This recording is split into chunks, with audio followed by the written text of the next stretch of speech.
Welcome to the Thursday edition of Reality Check. You know what that means. It's time for City Council Live. City Council Live, uh, slated to start very soon. Momentarily, Philadelphia City Council will be meeting in virtual session as a whole very shortly. We are waiting on them, and then we will commence City Council Live here on the home of Black Talk Media. It's none other than WURD. We are live on 96.1 FM, 900 AM, wordradio.com, Word TV, and Word app as well. How are you all doing? Good morning to everyone. I'm Charles Ellison. I'm your anchor for City Council Live. Also, regularly your host, executive producer, and creator of Reality Check, your daily dose of public affairs here on WURD. I'm at Ellison Report on Twitter.com. Also, hashtag Reality Check as well. Just going to open up the phone lines until we get the City Council. 215-634-8065, 866-361-0900 here on Reality Check. I'm sorry, well, right now, we're transitioning into City Council Live. 215-634-8065, 866-361-0900 here on City Council Live. Also, don't forget to go to phlcouncil.com/budget2022 to look at the full fiscal year 2022 Philadelphia budget hearing schedule, to look at that entire schedule, and to also look at all the hearings that have taken place since May 3rd in City Council, where you've had a variety of departments that have provided testimony and have been questioned by council on the state of their budgets. So we did have yesterday, we had various departments being called back by City Council. That happened all throughout the morning. And then there was a public testimony segment or session that was taking place in the afternoon. All of that was happening virtually, and all of that is housed at phlcouncil.com/budget2022. So, I know everyone's, anxious about what Philadelphia City Council will be talking about today. What will be their focus? What are they going to look at? How long will they go on? How intense will some of the issues be? We don't know. So we'll find out momentarily when they do come up and arrive. And once we hear them, we'll let you know very shortly. 215-634-8065, 866-361-0900 here on Reality Check. Also, breaking news out of Washington. Republicans, congressional House and Senate Republicans have countered with a infrastructure plan of their own to President Joe Biden's. Initially, President Joe Biden had started off with a $2.3 trillion infrastructure proposal. And then, in trying to look more bipartisan, which no one cares about. No one cares about bipartisanship. I don't know why. You have a lot of media outlets who will try to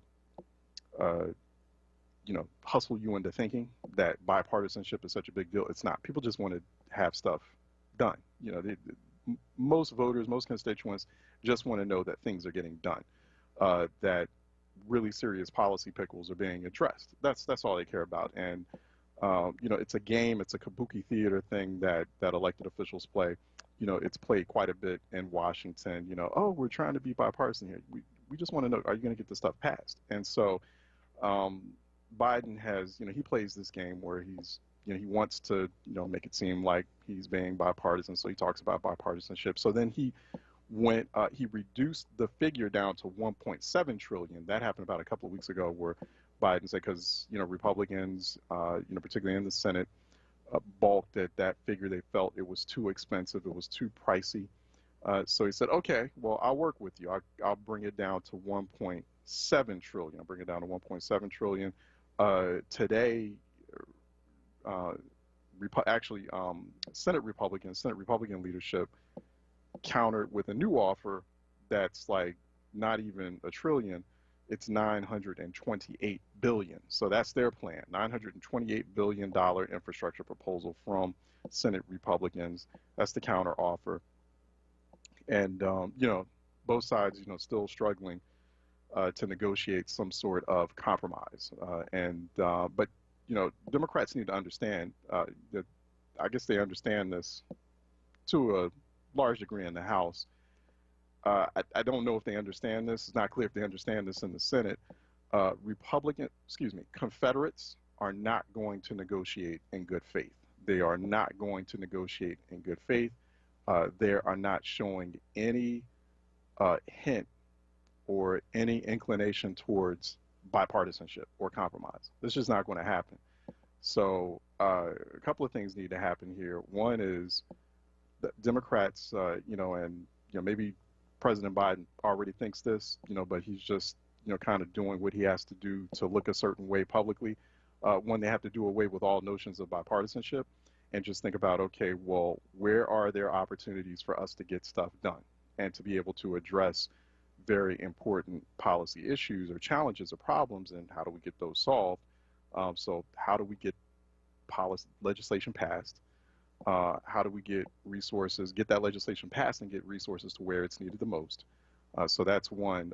Two, Senate Democrats really need to think about, and Democrats in general need to put pressure on Senate Democrats, and particularly Senate Majority Leader Chuck Schumer. There must be a big demand, a big national demand to get rid of the filibuster. When you hear this term filibuster, and we've talked about it before in this program, and we need to talk about it more. When you hear this term filibuster and, you're thinking like, well, one, I don't know what that is. And really what it is the 60 vote threshold. So you can't get legislation passed in the Senate.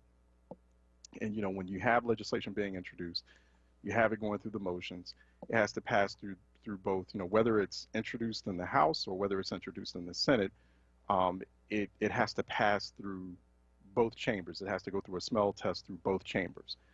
So it's a lot of legislation that we've wanted to see over the years, and then suddenly, and we thought we had or we were going to get, like, say, gun control, for example, like comprehensive gun control.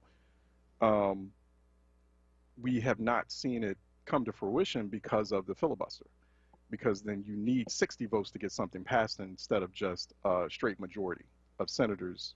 You need a what they call a super majority. You need 60 votes. And filibustering is not something that is noble. It is basically, it is something that was created back in the mid 1800s. And then as we got into the 20th century, now we're in the 21st century, it has been used in very frequent. It's used very frequently, and it was created by slaveholders. So it's a slaveholders policy making tool. So that it just has no place in the Senate. It has no place in a democracy. It's not something it's not a vehicle or tool that was created by the Constitution. And so, Senate Democrats need to get rid of it so then they can pass things on a simple majority. So that's why we right now don't have the George Floyd Justice and Policing Act. People were hoping for that, and they're wondering, and they're like, well, what's going on? How come we can't pass this? This is what we want. And Democrats, they control the Senate. They don't control the Senate. Because of the filibuster, Democrats only hold the Senate. They just hold it. And, but you can't get anything done if, most of the legislation, the vast majority of legislation that you're trying to pass, you need 60 votes to do it as opposed to just 50 plus one. And that's the problem. So, there needs to be a acknowledgement, a community-wide acknowledgement that the filibuster is this slaveholder created mechanism or tool that's still being from an antique from the mid 19th century that's still being used today in the 21st century. So it's already an antiquated device. And then two, it's racist. So, and it's been used to benefit racist policymakers, Confederate policymakers. So we need to get rid of that. So that's the other thing, getting rid of the filibuster, and then, being able to push through whatever legislation you need to push through. The fear is that, okay, well, if we get rid of the filibuster, what if, that's why Democrats don't want to do that now. They're like, well, if we get rid of the filibuster, then say that several years down the line, Republicans will retake the Senate, and then suddenly, they could do it by a slim majority, and then, we don't have the filibuster anymore, and then they could just pass whatever they want. Well, then, keep Republicans from retaking the Senate. Like, campaign harder. Like, right, that's how you do that. Like, you get rid of the filibuster, and then that's how it works. Like, you either get the majority, or you maintain the majority you have, or expand it, or you don't. But that's up to you campaigning hard. Oh, Philadelphia City Council is on. Let's go to them now.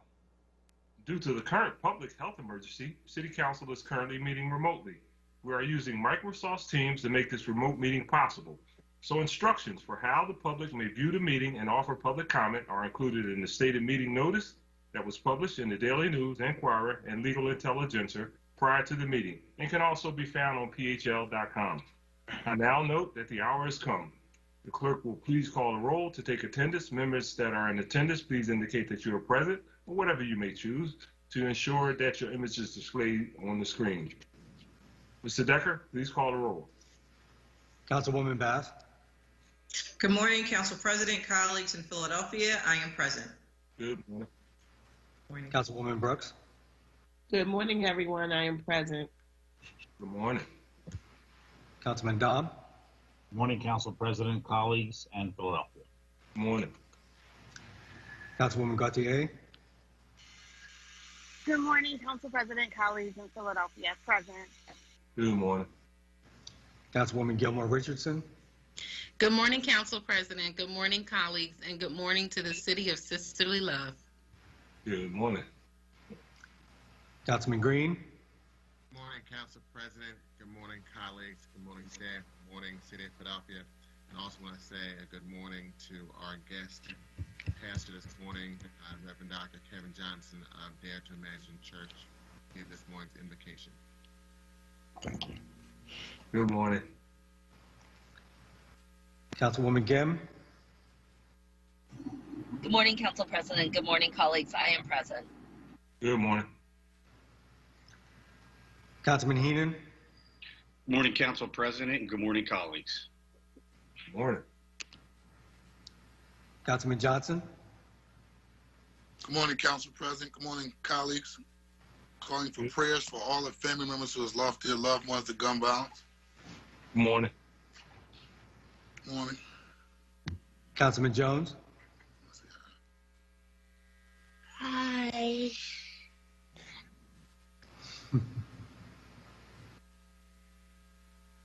Next. Councilman O. Good morning, Council President. Good morning, colleagues. I'm present. Good morning. Councilman O'Neill. Good morning, everyone. Good morning. Councilwoman Parker. Good morning, Mr. President and colleagues. Councilman Johnson Square looked a little brighter for a few minutes there. Good morning. Absolutely. Councilwoman Quinones Sanchez. Good morning, buenos dias, Council President Clark and colleagues. Good morning, Councilwoman. Construction phase of Present. Hold on. Councilman Squilla. Good morning, Council. Somebody needs to mute their mic. We have some other activity going on. Go ahead, Mr. Decker. Councilman Thomas. Good morning, Council President. Good morning, colleagues. Good morning to the listening public. Good morning. Council President Clark. And good morning to everyone. Thank you very much. We have clearly established a quorum, so we will now have our invocation. And to give our invocation this morning, the chair recognizes Pastor Kevin Johnson of Dare to Imagine Church.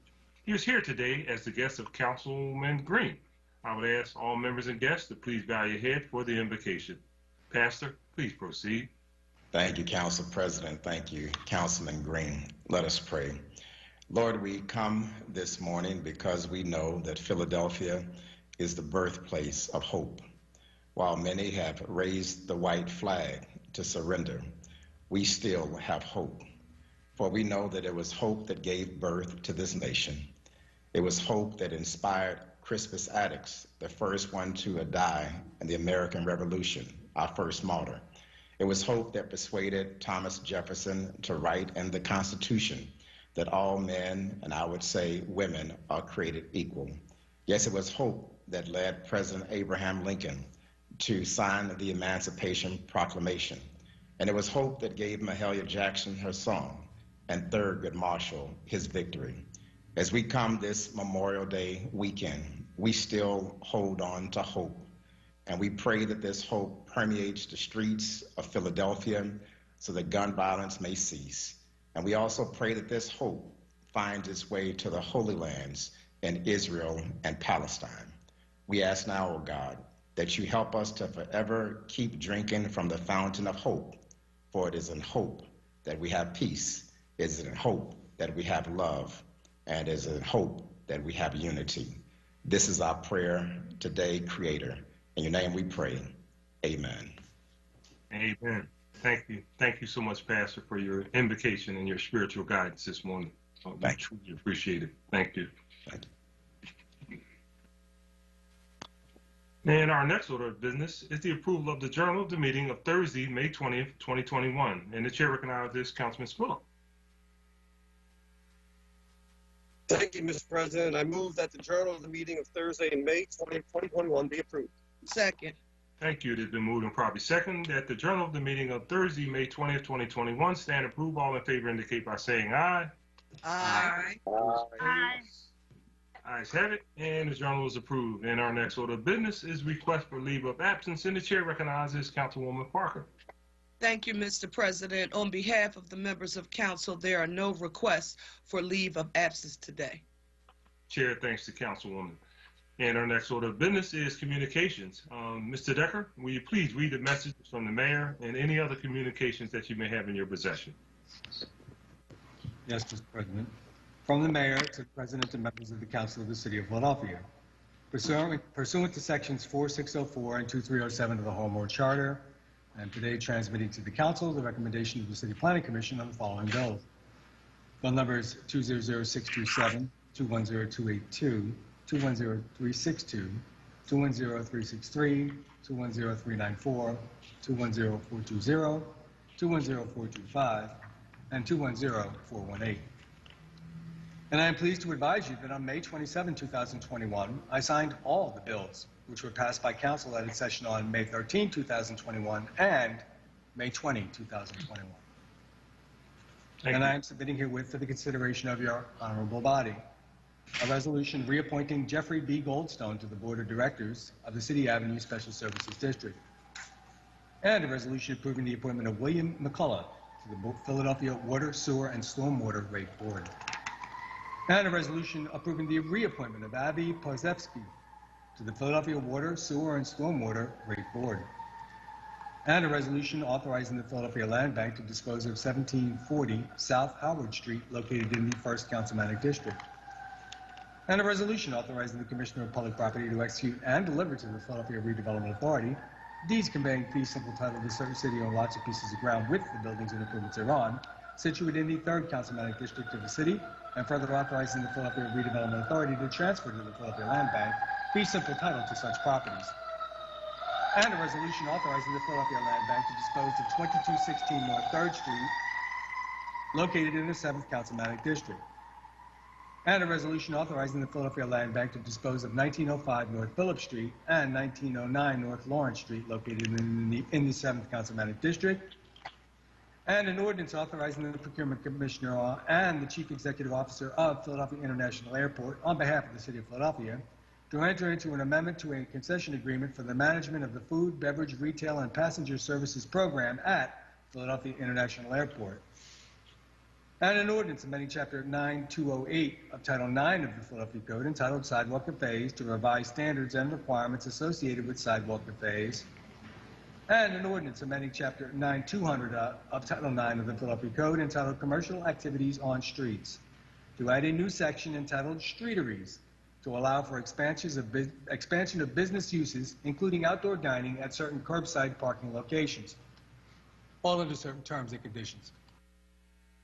Thank you. Thank you, Mr. Decker. Our next order of business is the introduction of bills and resolutions. By way of a reminder, we are asking that all resolutions, including privileged resolutions, be placed on the final passage calendar for the next session of council, unless they are being referred to committee. In our current remote environment, this procedure will provide an appropriate opportunity for public comment. I want to thank you very much for your anticipated cooperation. Mr. Decker, can you please read the titles of the legislation that's being offered today by its members? Yes, Mr. President. Councilwoman Parker offers 3 bills and 3 resolutions. On behalf of Council President Clark, Councilwoman Parker offers an ordinance amending Section 12701 of the Philadelphia Code entitled Designation of Bicycle Lanes to authorize a bicycle lane on North 13th Street from Spring Garden Street to Green Street.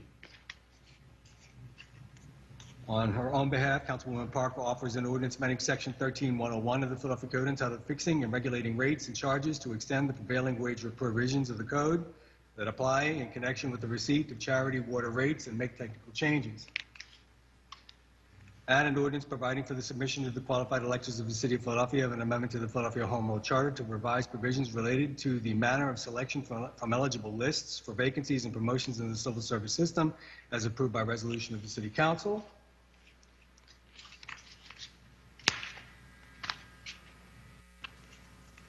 That's it for the bills, Mr. President.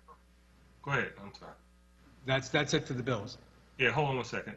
Did Councilwoman Gauthier, did you need to be recognized at this point? Yes, if that's okay, Council President. Yes, please. I had to leave the meeting, but I wanted to be recognized as voting yes on all bills and resolutions, most especially Councilmember Jones's bill creating the new Citizens Police Oversight Commission. Okay. Thank you. Thank you, Councilwoman. Thank you so much. These shall be granted, and the record shall reflect on your votes on all bills and resolutions. Thank you. Mr. President? Yes, I just want to be recorded as present and thank the gentlelady from the 3rd District for her vote. Thank you. Thank you, Councilman. Thank you, Councilwoman. Mr. Decker, please proceed. That's it for the bills, Mr. President. They'll be referred to the appropriate committee. They will be referred to the appropriate committee. Councilwoman Parker offers, on behalf of Council President Clark, a resolution approving the redevelopment contract of the Philadelphia Redevelopment Authority for the redevelopment and urban renewal of a portion of the Model City's urban renewal area, identified by house number and street address as 1221 through 1225 North 4th Street. On her own behalf, Councilwoman Parker offers a resolution urging the Pennsylvania General Assembly to appropriate the full $350 million from the Federal Homeowner Assistance Fund as soon as possible without imposing additional restrictions. And a resolution proposing an amendment to the Philadelphia Home Rule Charter to revise provisions related to the manner of selection from eligible lists for vacancies and promotions in the civil service system and providing for the submission of the amendment to the electors of Philadelphia. Council President Clark, Councilwoman Parker would like to be recognized on this resolution. Chair recognizes Councilwoman Parker. Thank you, Mr. President. Mr. President, today, along with 10 members of City Council, specifically Council members Jamie Gaultier, Jones, Heenan, Sanchez, Bass, Brooks, Dom, Gilmore, Richardson, Green, and Gim. I am honored to be introducing legislation that will increase diversity in municipal hiring by changing the city charter to eliminate the rule of 2. For those of you who may not know, under current law, when filling single position vacancies for civil service jobs, only the 2 highest ranking candidates on the eligible list are submitted to the requesting department for an interview. The department then selects one of the 2 candidates to fill the position. The elimination of the rule of 2 will give the city significantly more flexibility to address recruitment and diversity challenges and will have two major impacts on the city's recruitment and selection process. First, it will increase the diversity of candidate pools. Second, it will allow the city to leverage the use of alternate selection tools like training and experience as opposed to traditional pen and paper, aka standardized tests and assessments. This legislative change is a long time coming. As some of you may remember, our former colleague, Councilwoman Blondell Reynolds Brown, introduced a resolution authorizing Philadelphia City Council's Committee on Labor and Civil Service to conduct public hearings to examine Philadelphia's Civil Service Rule of Two. That resolution she introduced was co-sponsored by myself along with Council Members Sanchez and Gim. Part of Councilwoman Reynolds Brown's inspiration to introduce the resolution was a September 2015 article in the Inquirer by Tom Ferrick. And in this article, he wrote that if Philadelphia's leadership wanted to get serious about having a city workforce that reflects the city, those leaders were going to have to tackle what is called the Rule of Two. Ferrick's article, it went on to detail how our local government workforce, it doesn't reflect the city of today. He wrote, and I quote, "Blacks, Latinos, and Asians are underrepresented when it comes to local government jobs. Women of all races and ethnic origins are as well." His analysis, Mr. President, found that for the 4,000 plus city employees who earn $70,000 a year or more, 64% of them were white and 72% were male. And for the 4,000 or so city employees who earned $35,000 a year or less, 67% were Black and 55% were male. Ferrick went on to say that he found that the average salary of a white worker, at that time it was $60,107, that it was about $10,642 more than the average salary for a Black employee, which at that time earned $49,465. He also cited examples such as a police commissioner, for instance, may want to hire someone who speaks Mandarin for the police force. But if that applicant isn't among the top 2 scorers, he is or she is out of the running. And he also pointed out the obvious, that when it comes to promotions, because the pipeline is usually filled with white males in many of the departments, the odds favor them taking the next step up that ladder. And I don't have to tell my colleagues that we know that not much has changed since 2015. Since becoming a council person in 2016 and chair of the Labor and Civil Service Committee, I have heard confidentially from numerous city employees, almost all of whom are employees of color, who feel they have been disadvantaged by the current system. These include employees in Parks and Recreation, the Water Department, the Fire Department, and the Police Department, among others. I am of the firm belief that it is one thing for an employer to say that Black Lives Matter, and an entirely different thing for an employer to make real, substantive changes that ensure diversity, equity, and inclusion.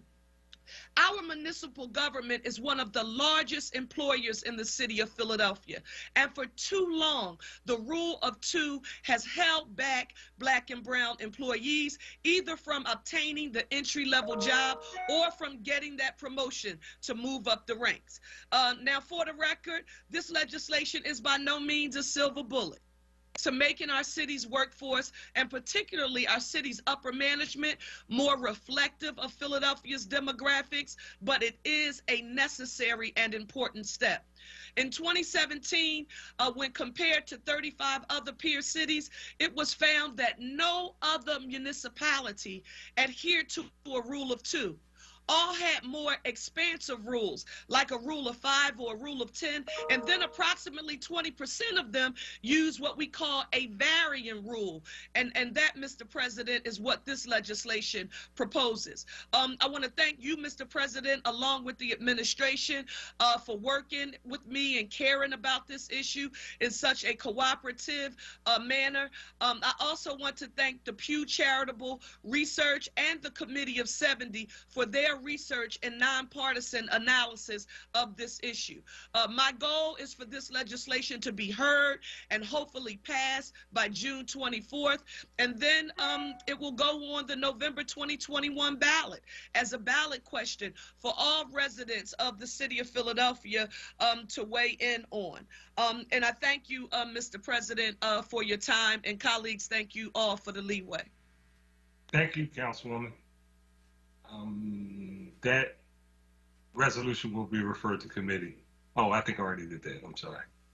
I forgot where it was. Councilwoman Gilmore Richardson offers one bill and one resolution entitled an ordinance amending Chapter 10-300, entitled Minors, to revise the evening curfew hours, modify the provisions for enforcement and penalties, and make technical changes. For the committee. And a resolution recognizing June as African American Music Appreciation Month to celebrate the African American musical influences that comprise an essential part of our nation's treasured cultural heritage. Next week's calendar.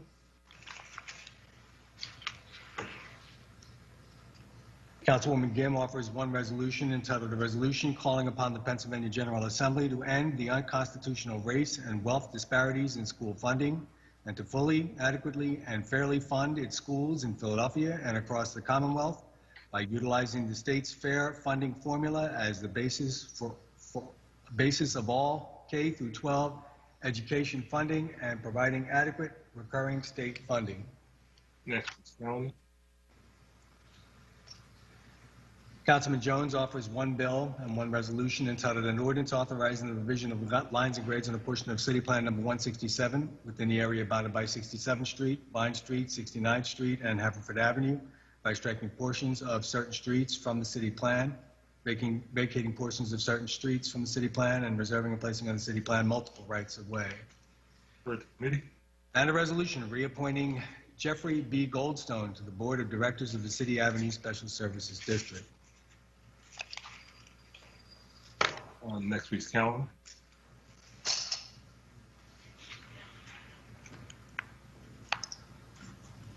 Councilman Johnson offers two bills and one resolution. On behalf of Council President Clark, Councilman Johnson offers an ordinance authorizing the Procurement Commissioner and the Chief Executive Officer of Philadelphia International Airport on behalf of the city to enter into an amendment to a concession agreement for the management of the food, beverage, retail, and passenger services program at Philadelphia International Airport.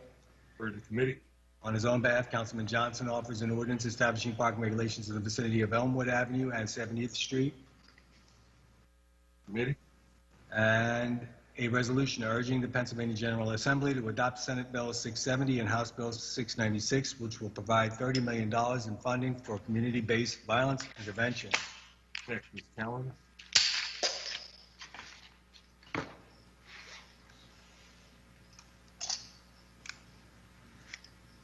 Councilwoman Quinones Sanchez offers four resolutions entitled a resolution authorizing the Commissioner of Public Property to execute and deliver to the Philadelphia Redevelopment Authority deeds conveying fee simple title to certain city-owned lots and pieces of ground with the buildings and improvements thereon situated in the 7th Councilmanic District. Next week's calendar. And a resolution authorizing the Commissioner of Public Property to execute and deliver to the Philadelphia Redevelopment Authority deeds conveying fee simple title to certain city-owned lots and pieces of ground with the buildings and improvements thereon situated in the 7th Councilmanic District. And a resolution authorizing the Philadelphia Land Bank to dispose of 2216 North 3rd Street, located in the 7th Councilmanic District. Next week's calendar. And a resolution authorizing the Philadelphia Land Bank to dispose of 1905 North Phillip Street and 1909 North Lawrence Street, located in the 7th Councilmanic District. Calendar. Councilman Green offers three bills and four resolutions. Entitled an ordinance providing for the submission to the qualified electors of the City of Philadelphia of an amendment to the Philadelphia Home Rule Charter to provide for a mandatory appropriation for the Housing Trust Fund as approved by a resolution of the City Council. Go ahead, Mr. Did Councilman Green want to be recognized on this bill? On this one, I'm sorry. Chair recognizes Councilman Green. Yes, Council President, can you hear me? Barely. Yeah, I've been having problems with the sound. How about now? Still problem? Yeah, we can hear you, but go ahead. We'll figure it out. I'll be very brief because I know my sound is off a little bit. I want to thank you, Council President, for giving me the time to make just a quick statement. I want to thank all the members of council that co-sponsored this legislation. As we know, we have a very significant affordable housing problem here in the city of Philadelphia. This body has stepped up and taken leadership in creating a housing trust fund. But we need to make sure that this entity has the resource it needs going forward, and we don't have this issue going forward in reference to providing affordable housing here in the city of Philadelphia. Last year we had the homeless encampment at Ben Franklin Parkway. We've had a significant issue, I know, in the community that I support very strongly, the disability community. Affordable housing has been a problem for a number of years, and through this legislation and having ongoing conversation with the administration, we hope to move forward this legislation and bring it to the voters so that way we can make sure that the Housing Trust Fund has the resource it needs in order to help to really address the significant affordable housing problem that we have in the city of Philadelphia. Thank you, Council President. Thank you, Councilman. That will be referred to committee. Councilman Green also offers an ordinance authorizing the city treasurer on behalf of the city to enter into a provider agreement with Citizens Bank of Pennsylvania for provision of payroll banking services to the city. For the committee. And an ordinance amending Title 12 of the Philadelphia Code entitled Traffic Code by creating a new Chapter 12-3500 entitled Personal Delivery Devices to regulate the operation of personal delivery devices within the city of Philadelphia in certain circumstances. For the committee. And a resolution calling upon the Congress of the United States to enact the Law Enforcement Education and Accountability for People with Disabilities Initiative, bipartisan policing reform bills to address the high incidence rate of violence involving people with disabilities, offered by Senator Bob Casey. Next week's calendar. And a resolution proposing an amendment to the Philadelphia Home Rule Charter, providing for a mandatory annual appropriation for the Housing Trust Fund and providing for the submission of the proposed amendment to the electors of Philadelphia. For the committee. And a resolution calling upon the General Assembly of the Commonwealth of Pennsylvania to enact Senate Bill 598 to allow political subdivisions to restrict the presence and use of firearms at their properties and facilities. Next week's calendar. And a resolution honoring the business owners of color receiving Comcast Rise Investment Fund grants and in-kind support, and recognizing that businesses owned by people of color are key to equitable growth and recovery in Philadelphia. Next week's calendar.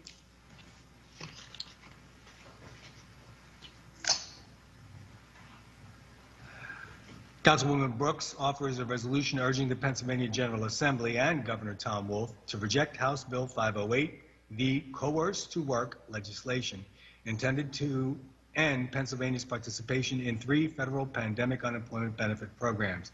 Council President, Councilwoman Brooks would like to be recognized for a motion on this resolution. Chair recognizes Councilwoman Brooks. Thank you, Council President. I move that the rules of council be suspended to permit consideration of this resolution on today's final passage calendar. Second. Thank you. It's been moved and properly that the rules of council be suspended to allow consideration this week on this resolution. All in favor indicate by saying aye. Aye. Aye.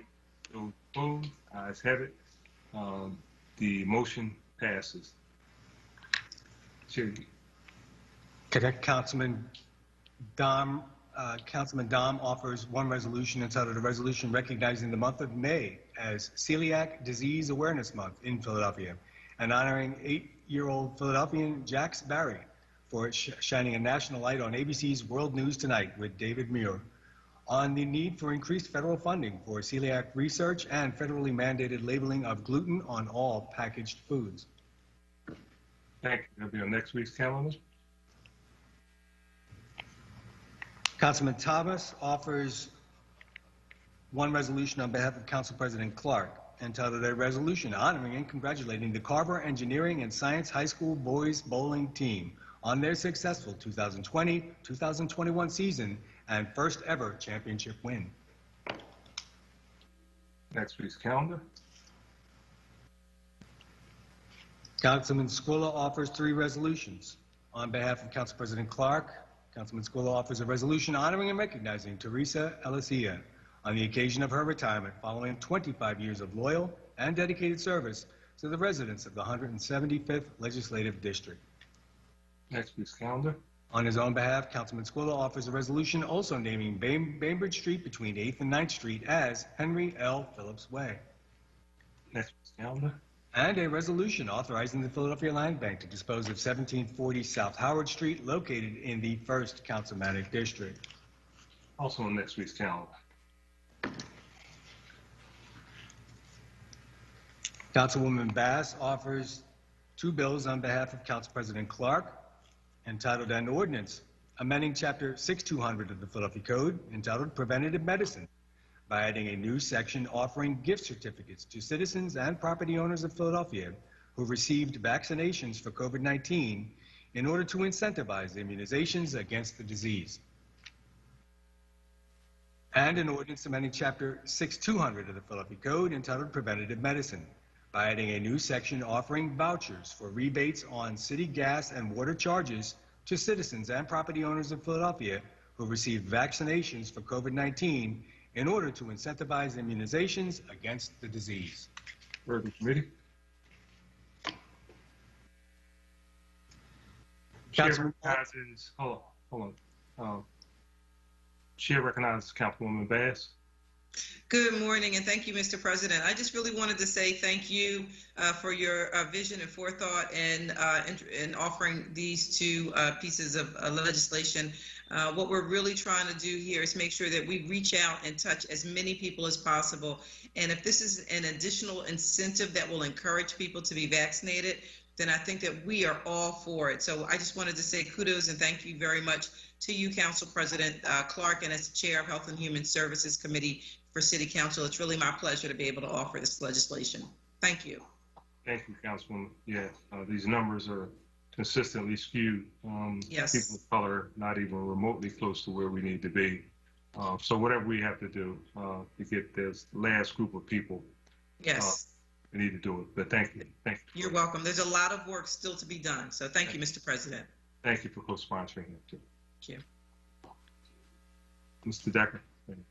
Councilman O offers 2 resolutions, entitled a resolution commemorating June 19, 2021 as Korean American Citizenship Day to celebrate the first naturalization of a Korean American in 1890.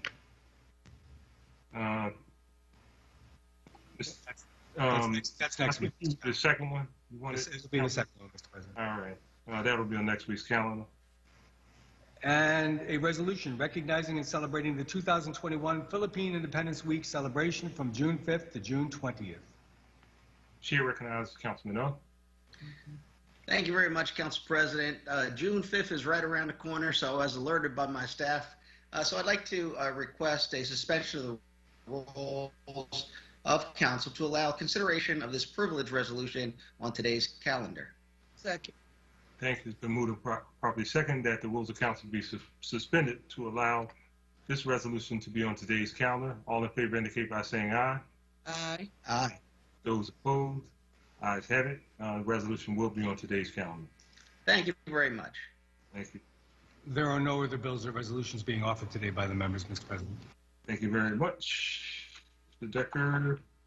Our next order of business is reports from committee, and the chair recognizes Councilman Johnson for a report from the Committee on Rules.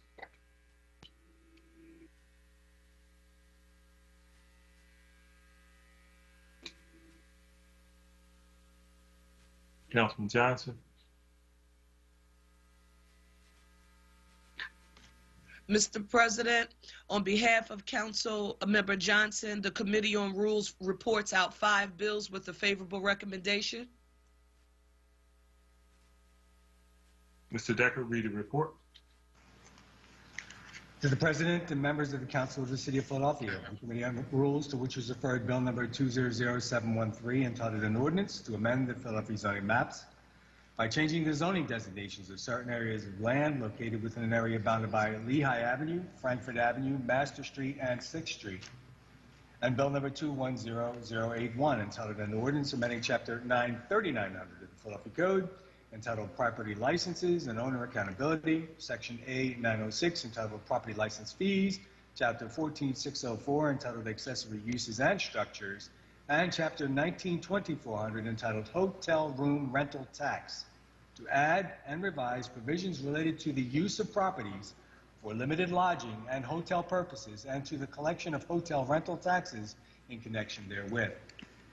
And Bill number 210204, entitled an ordinance to amend the Philadelphia zoning maps by changing the zoning designations of certain areas of land located within an area bounded by Cotman Avenue, Milner Street, Princeton Avenue, and the Delaware River. And Bill number 210362, entitled an ordinance amending Title 14 of the Philadelphia Code, entitled Zoning and Planning, by amending certain provisions of Section 14502, entitled CTR, Center City Overlay District, to create the Mid-Walnut Street area.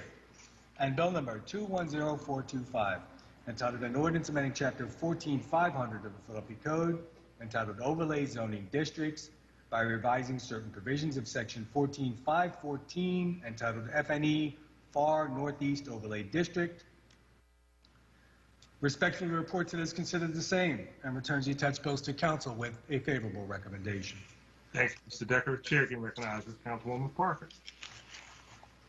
Thank you, Mr. President. Again, on behalf of Councilmember Johnson, I move that the rules of council be suspended so as to permit first reading this day of bill numbers 200713, 210081, 210204, 210362, and 210425. Can I get a second? Second. Thank you. It's been moved and properly second that the rules of council be suspended so as to permit first reading this day of bills number 200713, 210081, 210204, 210362, and 210425. All in favor indicate by saying aye. Aye. Aye. Those opposed, ayes have it. And these bills will be placed on our first reading calendar today. The chair now recognizes Councilwoman Quinones Sanchez for a report from Committee on Appropriations. Thank you, Mr. President. The Committee on Appropriations reports one bill with a favorable recommendation. Mr. Decker, please read the report.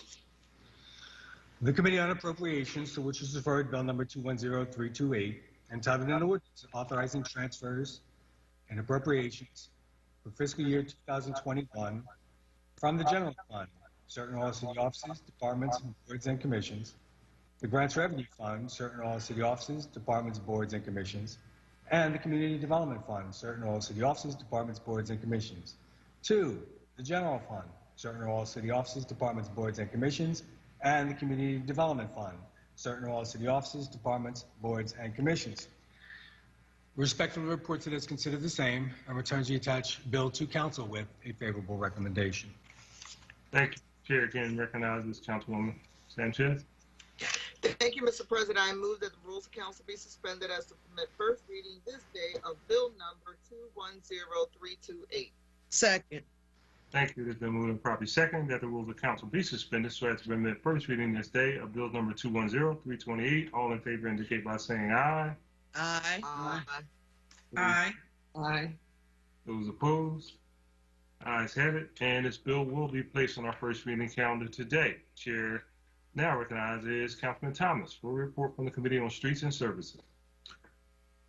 Thank you, Council President. The Committee on Streets and Services reports out 18 bills with a favorable recommendation. Thank you. Mr. Decker, please read the report.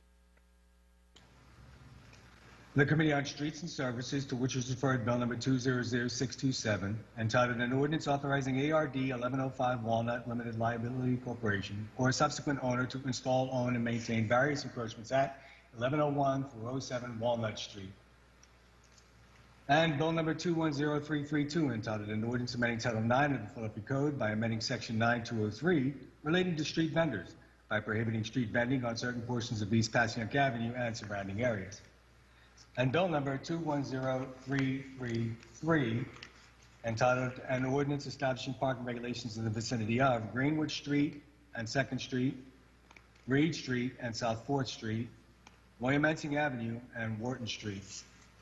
And Bill number 210334, entitled An Ordinance Establishing Parking Regulations in the Vicinity of Morris Street and South 2nd Street. And Bill number 210390, entitled An Ordinance Establishing Parking Regulations in the Vicinity of Dolphin Street and Belgrade Street, Almond Street and Dolphin Street, York Street and Almond Street, Taggart Street and Norris Street, Cedar Street and Norris Street, Marlborough Street and Thompson Street. And Bill number 210391, entitled An Ordinance Establishing Parking Regulations in the Vicinity of Ellsworth Street and South 9th Street, Reed Street and South Broad Street, Mountain Street and South 6th Street, Latona Street and South 7th Street. And Bill number 210392, entitled An Ordinance Establishing Parking Regulations in the Vicinity of Moore Street and South 6th Street, McClellan Street and South 5th Street, Mifflin Street to South 6th Street, South 3rd Street to McKean Street. And Bill number 210393, entitled An Ordinance Amending Section 12701 of the Philadelphia Code, entitled Designation of Bicycle Lanes, to authorize bicycle lanes on Ray Street from North 5th Street to North 4th Street, and making associated changes to parking regulations within the same limits. And Bill number 210394, entitled An Ordinance Authorizing Encroachments in the Nature of a Sidewalk Cafe in the vicinity of 941 South A Street. And Bill number 210412, entitled An Ordinance Establishing a No Truck Parking Regulation on both sides of the 6400 block of Summerdale Avenue. And Bill number 210413, entitled An Ordinance Establishing a No Truck Parking Regulation on both sides of Lober Avenue between East Upsall Street and East Horter Street. And Bill number 210414, entitled An Ordinance Establishing a No Parking Regulation on North 3rd Street, both sides between West Erie Avenue and West Sedgley Avenue. And Bill number 210415, entitled An Ordinance Establishing a No Truck Parking Regulation on West 64th Avenue, both sides between North Front Street and North 2nd Street. And Bill number 210416, entitled An Ordinance Establishing Parking Regulations in the Vicinity of North 12th Street and Champlain Street, 69th Avenue and North 12th Street, Camac Street and Champlain Avenue, Park Avenue and Nedrow Avenue, North 13th Street and Olney Avenue. And Bill number 210422, entitled An Ordinance Regulating the Direction of Movement of Traffic on Certain Portions of Paul Street, Meadow Street, Tackawanna Street, Worth Street, Pear Street, Gillingham Street, Josephine Street, Blair Street, and East Montgomery Avenue, and making associated changes to parking regulations within the same limits. And Bill number 210423, entitled An Ordinance Amending Section 121133 of the Philadelphia Code, entitled All-Terrain Vehicles, to address off-road vehicle use in the city of Philadelphia. And Bill number 210447, entitled An Ordinance Establishing a No Truck Parking Regulation on both sides of Chester Avenue from 66th Street to 67th Street. And Bill number 210448, entitled An Ordinance Establishing Parking Regulations on both sides of Webster Street between 20th Street and 21st Street. Respectfully reports that it's considered the same and returns the attached bills to council with a favorable recommendation. Thank you, Mr. Decker. Chair again recognizes Councilman Thomas. Thank you, Council President. I move that the rules of council be suspended so as to permit the first reading this day of the 18 bills that were just read into record by the clerk. Second. Thank you. It's been moved and probably second that the rules of council be suspended as to permit first reading this day of the 18 bills that were just read into the record by the clerk. All those in favor indicate by saying aye. Aye. Aye. Aye. Those opposed, ayes have it, and these bills will be placed on our first reading calendar today. Chair now recognizes Councilwoman Parker for a report from the Committee on Labor and Civil Service. Thank you, Mr. President. The Committee on Labor and Civil Service reports out 2 bills with a favorable recommendation. Thank you. Mr. Decker, please read that report. The Committee on Labor and Civil Service, to which is referred Bill number 210325, entitled an ordinance amending Title 22 of the Philadelphia Code, entitled Public Employees Retirement Code, by modifying the circumstances when certain City of Philadelphia employees are entitled to service-connected death benefits during the pandemic. And Bill number 210421, entitled an ordinance amending Section 17107 of the Philadelphia Code, entitled Contractors, Labor Management Relationships, to create a new classification of covered airport service employees to receive prevailing wages, to extend prevailing wage requirements to third-party contracts with city-related agencies, lessees and sublessees of the city, recipients of city financial assistance, and purchasers of city property, to further provide for administration and enforcement, including reporting on contractor compliance with prevailing wage requirements, and to provide for a civil action to remedy violations. Respectfully reports it has considered the same and returns the attached bills to council with a favorable recommendation. Thank you. Chair again recognizes Councilwoman Parker. Thank you, Mr. President. I move that the rules of council be suspended so as to permit first reading this day of bill numbers 210325 and 210421. Second. Thank you. It's moved and probably second that the rules of council be suspended so as to permit first reading this day of bills number 210325 and 210421. All those in favor indicate by saying aye. Aye. Aye. Those opposed, ayes have it, and these bills will be placed on our first reading calendar today. Chair recognizes Councilwoman Gimm. Yes, Council President. Thank you very much. I have to leave early and would like to be recognized as voting aye on all bills and resolutions. Okay, thank you, Councilwoman. Let the record reflect Councilwoman Gimm voting aye on all bills and resolutions. They shall be granted. Thank you. Chair now recognizes Councilwoman Bass for a report from the Committee on Public Health and Human Services. Thank you, Mr. President. The Committee on Public Health and Human Services reports one bill with a favorable recommendation. Mr. Decker, please read that report. The Committee on Public Health and Human Services, to which is referred bill number 210364, entitled an ordinance amending various chapters of the Philadelphia Code to address matters related to the availability of feminine hygiene products in city facilities and making certain technical changes. Respectfully reports it has considered and amended the same and returns the attached bill to council with a favorable recommendation. Thank you. Chair again recognizes Councilwoman Bass. Thank you, Mr. President. I move that the rules of council be suspended so as to permit first reading this day of bill number 210364. Second. Thank you. It has been moved and properly seconded that the rules of council be suspended so as to permit first reading this day of bills number 210364. All those in favor indicate by saying aye. Aye. Aye. Those opposed, ayes have it, and this bill will be placed on our first reading calendar. That concludes our reports from committee. WURD Radio, 96.1 FM and 900 AM WURD Philadelphia. Deemed to have had a first reading, they will be placed on our second reading and final passage calendar in our next session of council. As there are no additional bills on our first reading calendar today, the chair recognizes Councilwoman Parker for a motion concerning the resolutions on the final passage calendar. Thank you, Mr. President. I move that the rules of council be suspended to permit the use of a consent agenda to consider the following resolutions on the final passage calendars. They are resolution numbers 210485, 210486, 210487, 210488, 210489, 210490, 210491, 210098, 210099, 210100, 210101, 210102, and 210103. Second. Thank you. It's been moved and seconded that the rules of council be suspended to permit the use of a consent agenda to consider the resolutions just read by Councilwoman Parker. All in favor indicate by saying aye. Aye. Aye. Aye. Those opposed? Aye. Motion carries, and we will consider the resolution consent agenda shortly. Chair again recognizes Councilwoman Parker for the purpose of calling up bills and resolutions on the regular second reading final passage calendar.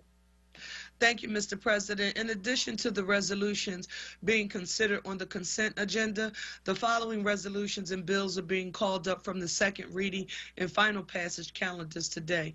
They are numbers 210492, 210074, and 210331.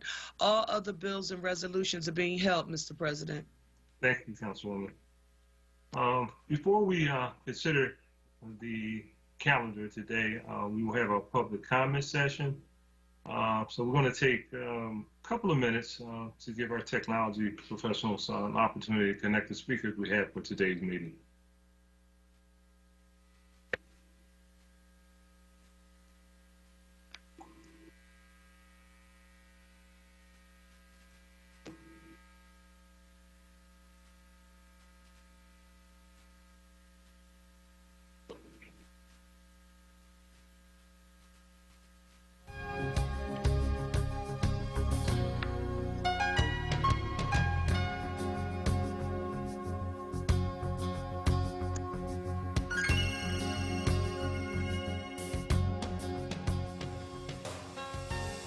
All right, you were just listening to Philadelphia City Council. That was the voice of City Council President Darrell Clark.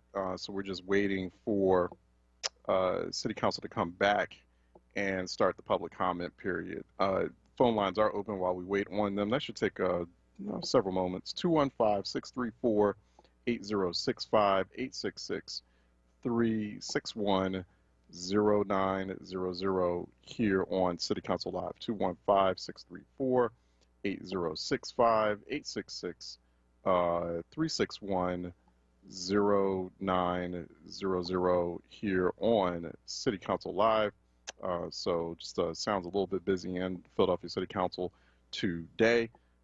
And let's see what the public comment period will pose for us as well. So, quite a bit of business. Also, we had Council Majority Leader Sherelle Parker was talking earlier about the city's rule of two, the city's rule of two, and that was something that was highlighted in a 2018 Pew Research study. You can go to #CityCouncilLive on Twitter, and you can see. Actually, I was able to find that study and linked it, and showed how much of an outlier the city of Philadelphia government is with respect to its hiring practices, particularly with the rule of two hiring practices. And so there's a movement to essentially eliminate that and to use something that's more in line and much more equitable compared to other cities.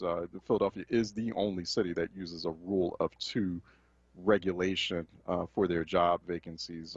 Other cities are using, other major cities that are comparable use a rule of three, or all candidates earning the top three scores. That regulation is in Los Angeles. All passing scores are in a number of cities. That's kind of the major standard that's used in a bunch of other cities. Rule of five is in Baltimore. So, and it's the rule. The rule of two, the rule of three even limits the ability of a lot of cities to, and the rule of two has limited Philadelphia as a government to hire qualified workers. That's one, but two, to hire a much more diverse pool or diverse talent pool of workers. So that's something that definitely the city council is looking at right now. So we're just waiting on them to return from the. We're waiting on them to return from, we don't see that yet, just waiting on them to return so they can do the public comment period. So you did hear earlier on, there was some news out of DC about, and this is real important to kind of pay attention to because it's going to dictate how much additional monies will come to Philadelphia, Philadelphia being one of those cities that's in dire need of infrastructure projects or work on infrastructure. There's a lot of crumbling infrastructure in Philadelphia and in the Philadelphia region. So, it was at $2.3 trillion when it was first proposed, and then brought it down to $1.7 trillion. Senate Republicans have come back with something in the avenue of around $930 billion proposed in their counteroffer, so not even $1 trillion. So that's coming out of there. Also coming out of Washington, this is really important, some new data being presented by the Economic Policy Institute, showing that CEO pay jumped nearly 16%. 16% CEO pay jumping 16% in 2020. So through pandemic, CEOs did quite well. They jumped 16%, and the average worker compensation rose only 1.8%. So that's coming from the Economic Policy Institute. Okay, Philadelphia City Council is back on. Let's go to public comment. Possible action at a session of council. A speaker on any of those matters must sign up in order to testify. You must call 215-686-3406 by 3 p.m. the day before the session to sign up for public comment. When you call, we will take your name, phone number, the number of the legislative item you are commenting on, and whether you are in support of or against the legislation, and add your name to the list. We will telephone each person on the list during the council session and invite them to our remote meeting. Under ideal circumstances, they will each have 3 minutes to speak. Today, we actually have ideal circumstances, so we will have 3 minutes to speak.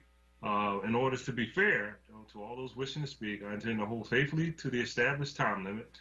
And once invited to the meeting, you are asked to begin your testimony. A timer will be started. We will monitor your remaining time throughout your testimony, and when there are 30 seconds remaining to your time, you will be reminded of this. Once your allotted time is passed, you will be asked to conclude your remarks. Shortly thereafter, you will be muted and disconnected from your remote meeting. I also reserve the right to limit the number of speakers where repetitious comments are being made on the same subject matter, and to limit the scope of testimony to only certain items on the agenda during the public health emergency, which could affect callbacks and public comment at the meeting. Please be aware that this is a public meeting and it's being recorded. Because the meeting is public, participants and viewers have no reasonable expectation of privacy. So by continuing to be in the meeting, you are consenting to being recorded. I will now ask Mr. Decker to please read the first name of our speakers today. The first speaker for today, Mr. President, is Stephanie Nixon, commenting on 210486. Good morning. State your name for the record and please proceed with your testimony. Stephanie Nixon. My name is Stephanie Nixon, and I'm here to comment on resolution number 210486, which honors the life and the legacy of James B. Nixon Jr. and recognizes his impact on the Philadelphia arts and culture community. I want to thank Councilwoman Sherelle Parker for introducing the resolution, and more specifically, I want to thank you, Councilwoman, for the opportunity to be heard, and equally importantly, to be heard publicly. Whereas this resolution gives direct honor to James B. Nixon Jr., the man, his life, and the legacy he left behind, the message I'm delivering this morning is specific in that if someone wants to know how he lived his life, all you have to do is recognize his work. Look at who he supported. Look at the lives he touched, and hear from the artists about the lives he's helped change, because his work speaks for itself. Today, because of Jimmy, there's a renewed and a reinforced foundation in the arts. Therein sits the truth of his accomplishments and his endeavors. It sits within the organizations of both PAFA, the Pennsylvania Academy of the Fine Arts, and the Woodmere Art Museum, just to name a few, and also several boards that he sat on. This is a clear message of a great man doing great things. Jim Nixon refused to let his dreams remain dormant or his visions unseen or unfelt. He was action-driven and goal-oriented, and he believed that the only way he could make the world a better place was to do. A little over 15 years ago, he became CEO of Community Health Systems, and he found himself in a position to help young people in need of health care. This was also an opportunity to expand his vision and commitment to culture, local communities, and artists who had dreams, but no pathway to move forward and no pathway for opportunity or success. He discovered that there's a population of people who communicate their language through the arts. They use canvas, paint, chalk, and color to speak, to start a conversation, or even to extend a dialogue. I ask ultimately, what is the result? What's the end result? The end result is people come together. People from different walks of life come together. Within many cultures, art is a common denominator for communication. He recognized that art influenced culture and culture influenced art, and it has a tremendous capacity. He too recognized that sometimes great pieces of work are much like a time continuum, and great artists are sometimes light years ahead of the present moment. So this morning, on behalf of the Nixon family and friends, I say thank you, Councilwoman Sherelle Parker, for not only hearing Jimmy's message, but for appreciating and embracing Jimmy's heartfelt work to discover and sponsor artists in the many different neighborhoods within our city. May this resolution bring forth to bear the same magnitude of grace and humility as the man we so respectfully honor, James B. Nixon, Jr. Thank you. Thank you so much for your testimony. We appreciate it. You're welcome. The last speaker is Master Robinson, commenting on 210434. Good morning. Just state your name for the record and please proceed with your testimony. Good. My name is Master Robinson, also known as Reverend Robinson. I'm here to testify on Resolution 210434, minimum force for law enforcement officers to be trained in. Up to this particular time, all of our training in the police department, especially here in Pennsylvania, has been on a warriorship training. In other words, police officers as warriors and not as guardians. The training they received is authorized by the state of Pennsylvania, and all officers have to take that Act 120 training. But the 120 training really focuses on force, not minimum force, and not de-escalation skills. It's so very important that de-escalation skills, mental health, first aid, and other factors be included into all law enforcement training. Philadelphia is a large metropolitan area. We have universities and institutions here that will supply us instructors and professionals to be able to integrate the top training necessary for law enforcement officers to be trained in. And that is not just going to the range, learning how to shoot, learning how to use your baton and other avenues of defense. We have 7 levels of force, the escalating levels of force, up from 1999 up until today. All of our training has been geared around a Brazilian or an Israeli model of force. And we need to change that into a guardian where we can deal with a community that might be hostile towards police, but police should not be hostile towards them. I support this resolution. Whatever is necessary to have that reviewed and be able to implement it, I'm there for it. Thank you very much, Council, for putting this resolution forward, and thank you very much for just making that consideration. Have a great day. Thank you very much for your testimony. We appreciate it. Yes, sir. There are no other speakers, Mr. President. Thank you very much, Mr. Decker. That concludes our public comment session. We will now consider today's resolution consent agenda. I will ask the clerk to please read the titles of all the resolutions on the consent agenda. After each title is read, any member may object to the inclusion of the resolution on the resolution consent agenda. Upon such an objection, without debate, the resolution will be immediately removed from the resolution consent agenda and placed on today's regular final passage calendar.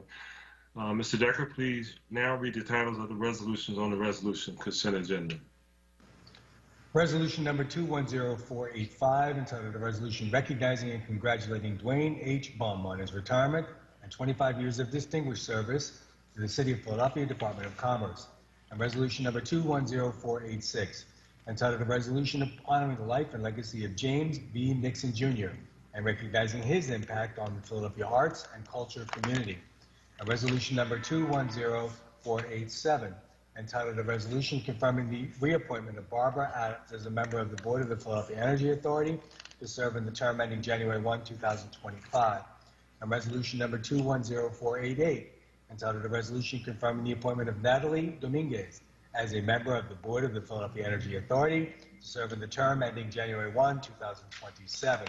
And resolution number 210489, entitled a resolution confirming the reappointment of Barbara Moore as a member of the Board of the Philadelphia Energy Authority to serve in the term ending January 1, 2024.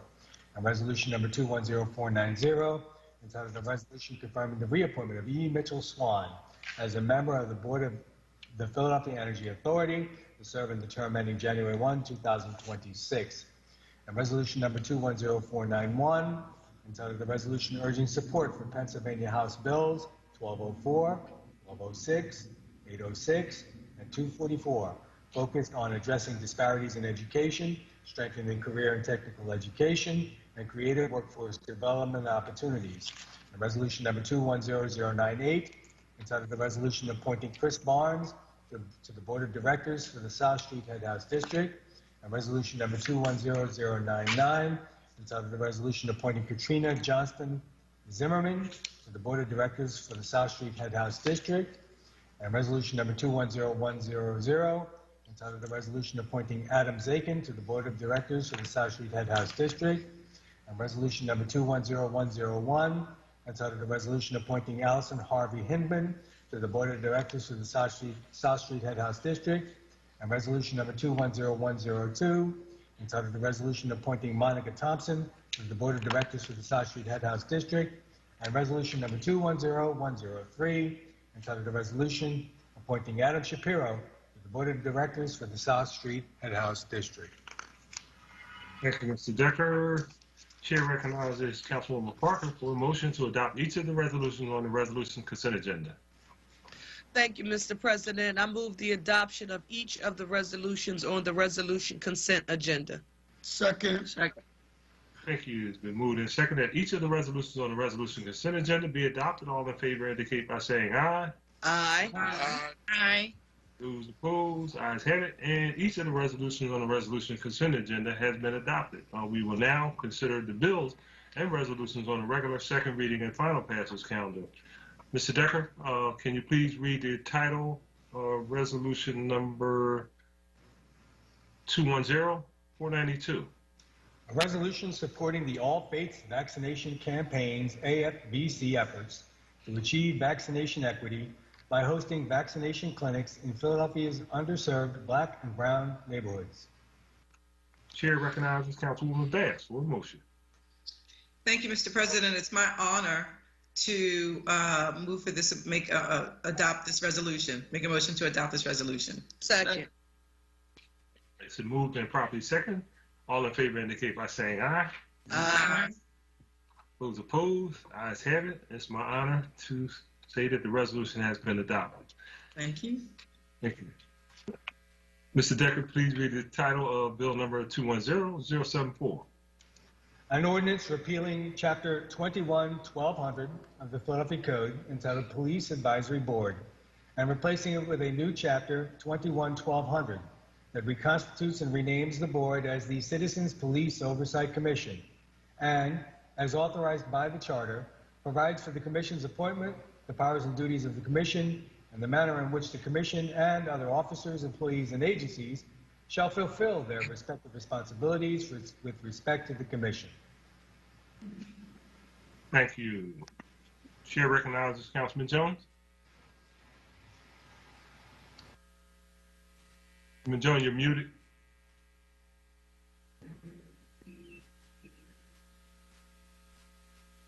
Thank you, Mr. President. First, let me thank you for your steadfast vision about this commission. Many people don't know because you sometimes you run silent and you run deep, but you have been one of the key advocates for this vote today. I want to also say to my colleagues that 2 days ago marked the 1-year anniversary of the death of George Floyd. Since that time, over 3,000 police-related bills, ordinances have been introduced around the country. 30 states have introduced commissions similar in nature to the Citizens Police Oversight Commission. None like this, but similar in its intent. But even with that kind of progress, since George Floyd's murder, over 1,000 people have been killed due to police-involved shootings. 1,000. I want to thank my colleagues in particular. I want to thank Kathy Gilmore Richardson, who has been laser focused on Act 111, because all of these related bills are what the commission will judge the actions of Philadelphia police officers going forward by. I want to thank Member Johnson, who outlawed or had us outlaw the chokehold situation in Philadelphia. Even though our commissioner was on it as well, we thank the administration. I want to thank Member Green and Member Brooks about people with disabilities and how they are treated by the police and interactions there. I want to thank Member Parker for caring about the dispatchers at 911, their training, and how they interact with de-escalation. I want to thank Maria Sanchez for showing us all how to interact with that balance, dealing with her police captains and the needs of her community.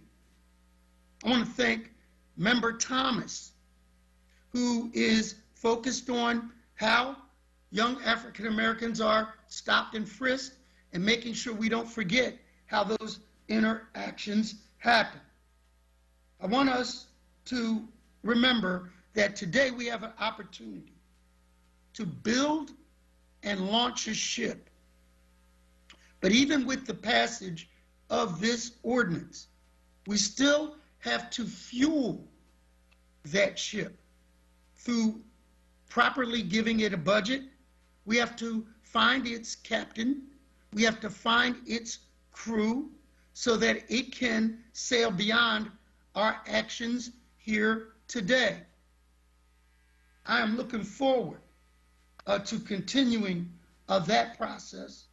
I'm looking forward to the other components that I've mentioned by way of how we have to be focused on other laws, the contract with the FOP, and other things that are related to the successful mission of the commission. There were stakeholders that helped us along the way. Power Live Free was our conscience. The Defenders Association were invaluable in putting together some of the components of how this legislation should be governed. The administration was cooperative, from its police commissioner to its managing director to its mayor, and we thank them. Even the people who have had objections, the communications process, at least, even if we don't agree, we at least understand each other's perspectives from the lenses they see things. And I am thankful for those communications. You thank the Guardians, I thank Noble, I thank the FOP for communicating with us. And I thank my colleagues for being the best colleagues during this point in history to deal with this commission. Thank you, Mr. President. Thank you, Councilman. This bill having been read on 2 different days, the question now, shall the bill pass finally? Mr. Decker, call the roll. Councilwoman Bass. Aye. Councilwoman Brooks. Aye. Councilman Dom. Aye. Councilwoman Gautier is voting aye. Councilwoman Gilmore Richardson. Aye. Councilman Green. Aye.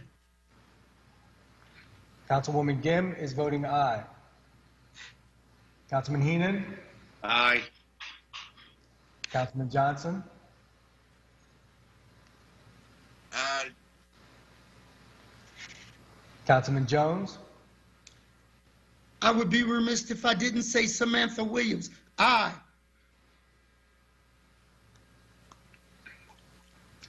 Councilman O. Aye. Councilman O'Neill. Nay. Councilwoman Parker. Aye. Councilwoman Quinones Sanchez. Aye. Councilman Squilla. Aye. Councilman Thomas. Aye. Council President Clark. Aye, the ayes are 16, the nays are 1. Majority of all members present voting in the affirmative. The bill passes. Mr. Decker, please read the title of bills number 210331. An ordinance amending Title VI of the Philadelphia Code, the Health Code, to add a section establishing reporting and employment requirements related to changes in ownership or of the license holder of long-term care facilities and hospitals. Councilman Thomas, did you want to be recognized on this one? Yes, Council President, if you don't mind. Chair recognizes Councilman Thomas. Yeah. Thank you, Council President. Real briefly, I just want to say thank you, first and foremost, to my colleagues on council for your support throughout the course of this journey as it relates to this particular legislation. Specifically, I want to thank our chair of our committee, our Public Health Committee, and co-sponsor, Councilmember Bass.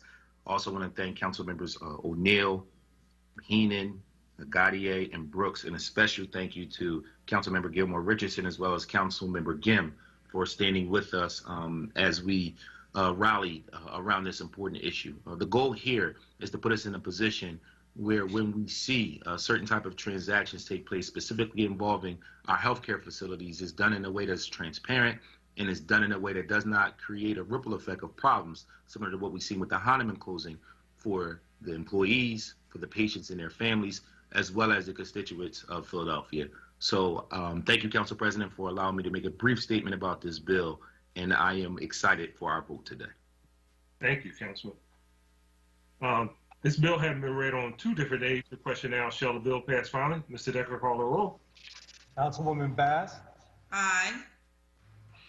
Councilwoman Brooks. Aye. Councilman Dom. Aye.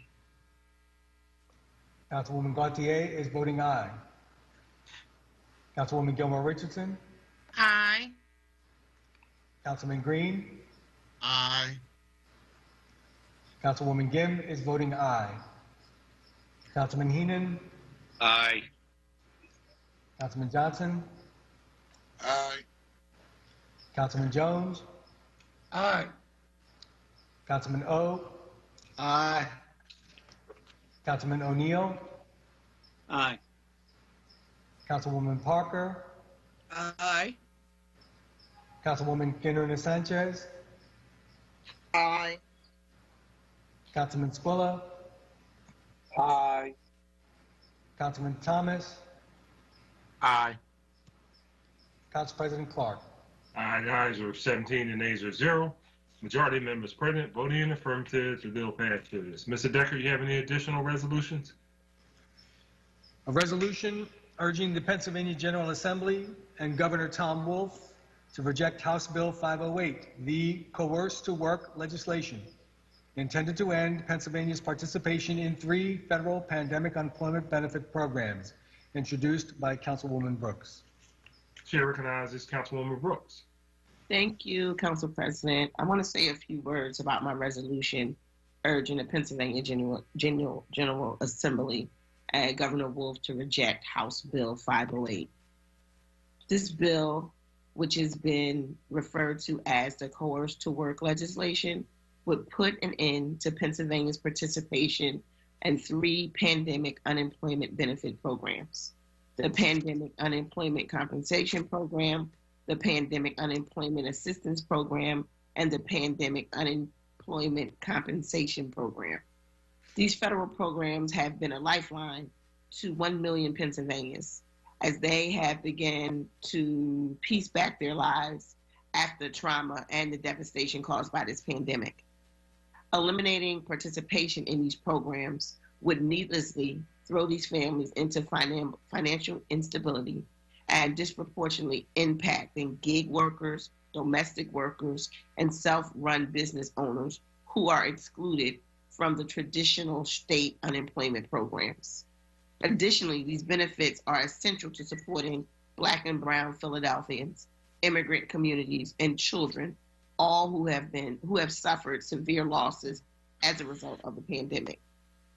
The myth that unemployment benefits are to blame for perceived labor shortages is not only widely disputed by economists, it reinforces an anti-poor, anti-working class agenda championed by Republicans. We need to work together to build a more just economy and society for all Pennsylvanians, to win a livable minimum wage and fair working conditions for everyone. And preemptively gutting benefits at this time is not only cruel, but will derail an equitable pandemic recovery. I want to thank Councilmember Derek Green for co-introducing this important resolution.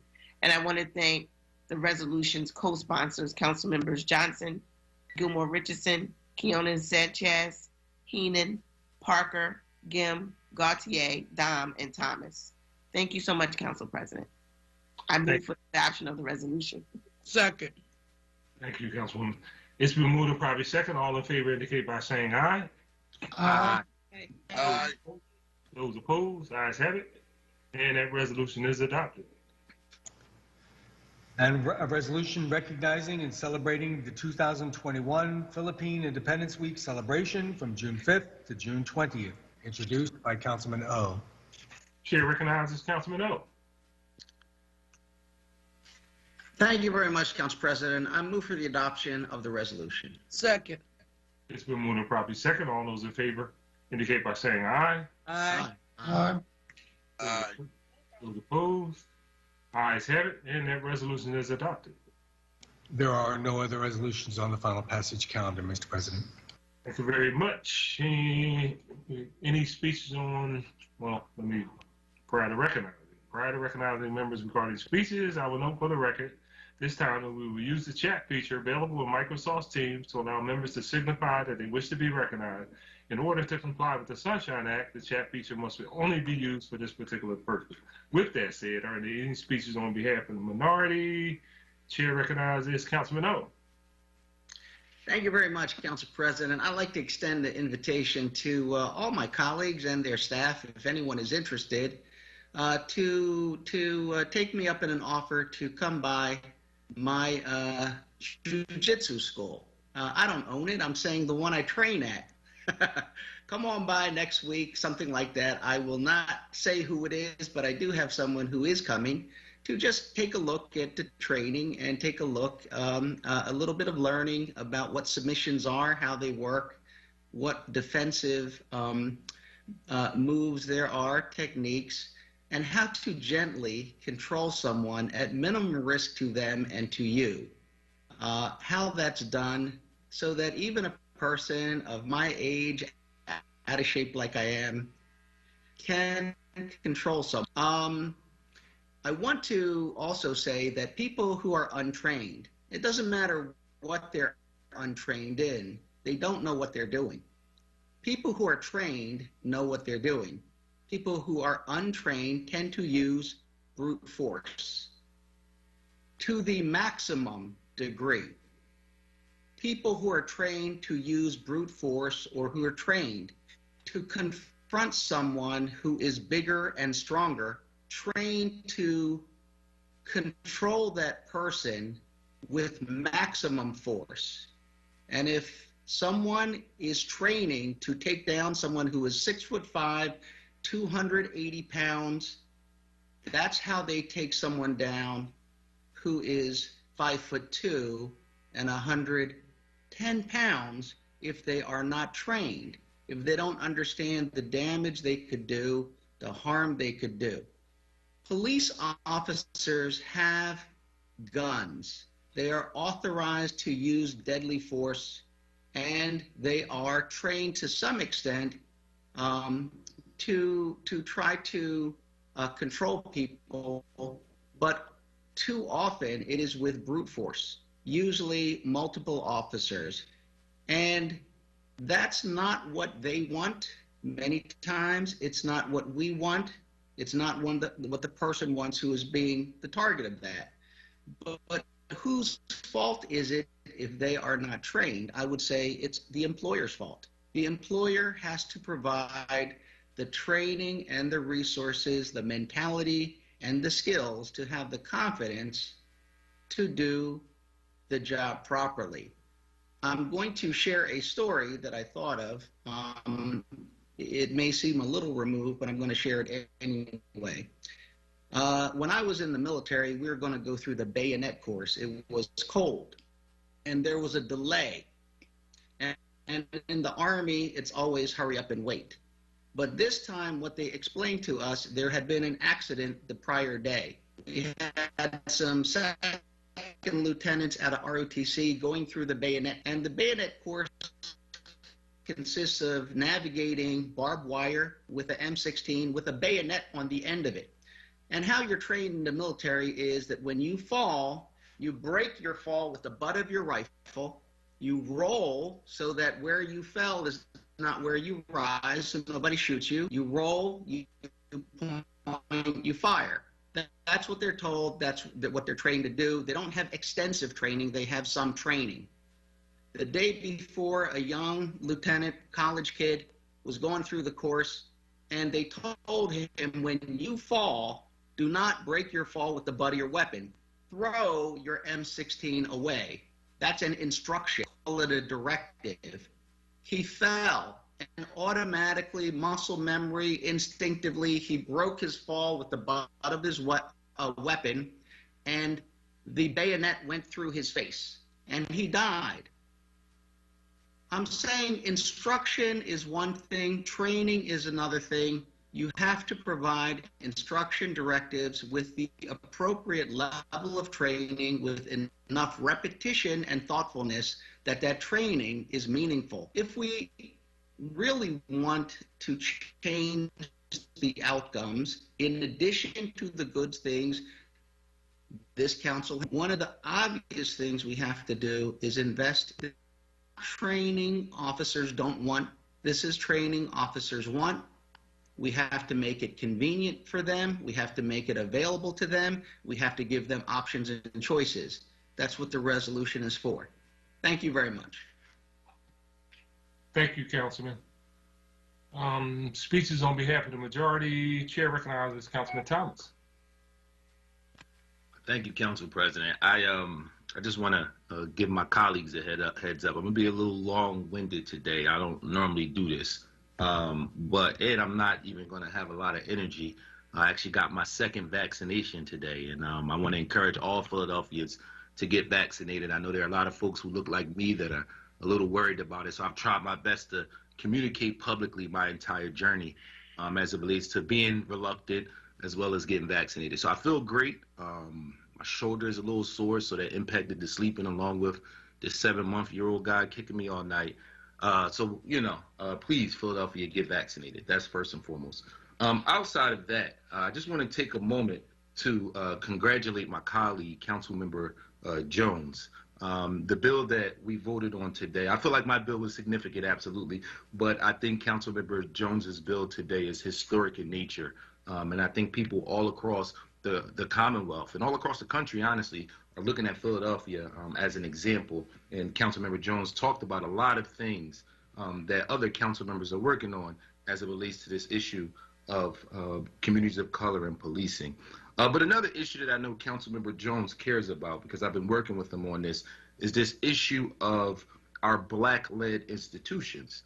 And my colleague and I signed up to testify last week at the school board hearing only to find out that the school board hearing was not made open to the public. There were some technical issues that I'm not quite sure how it was legal for the meeting to continue to happen.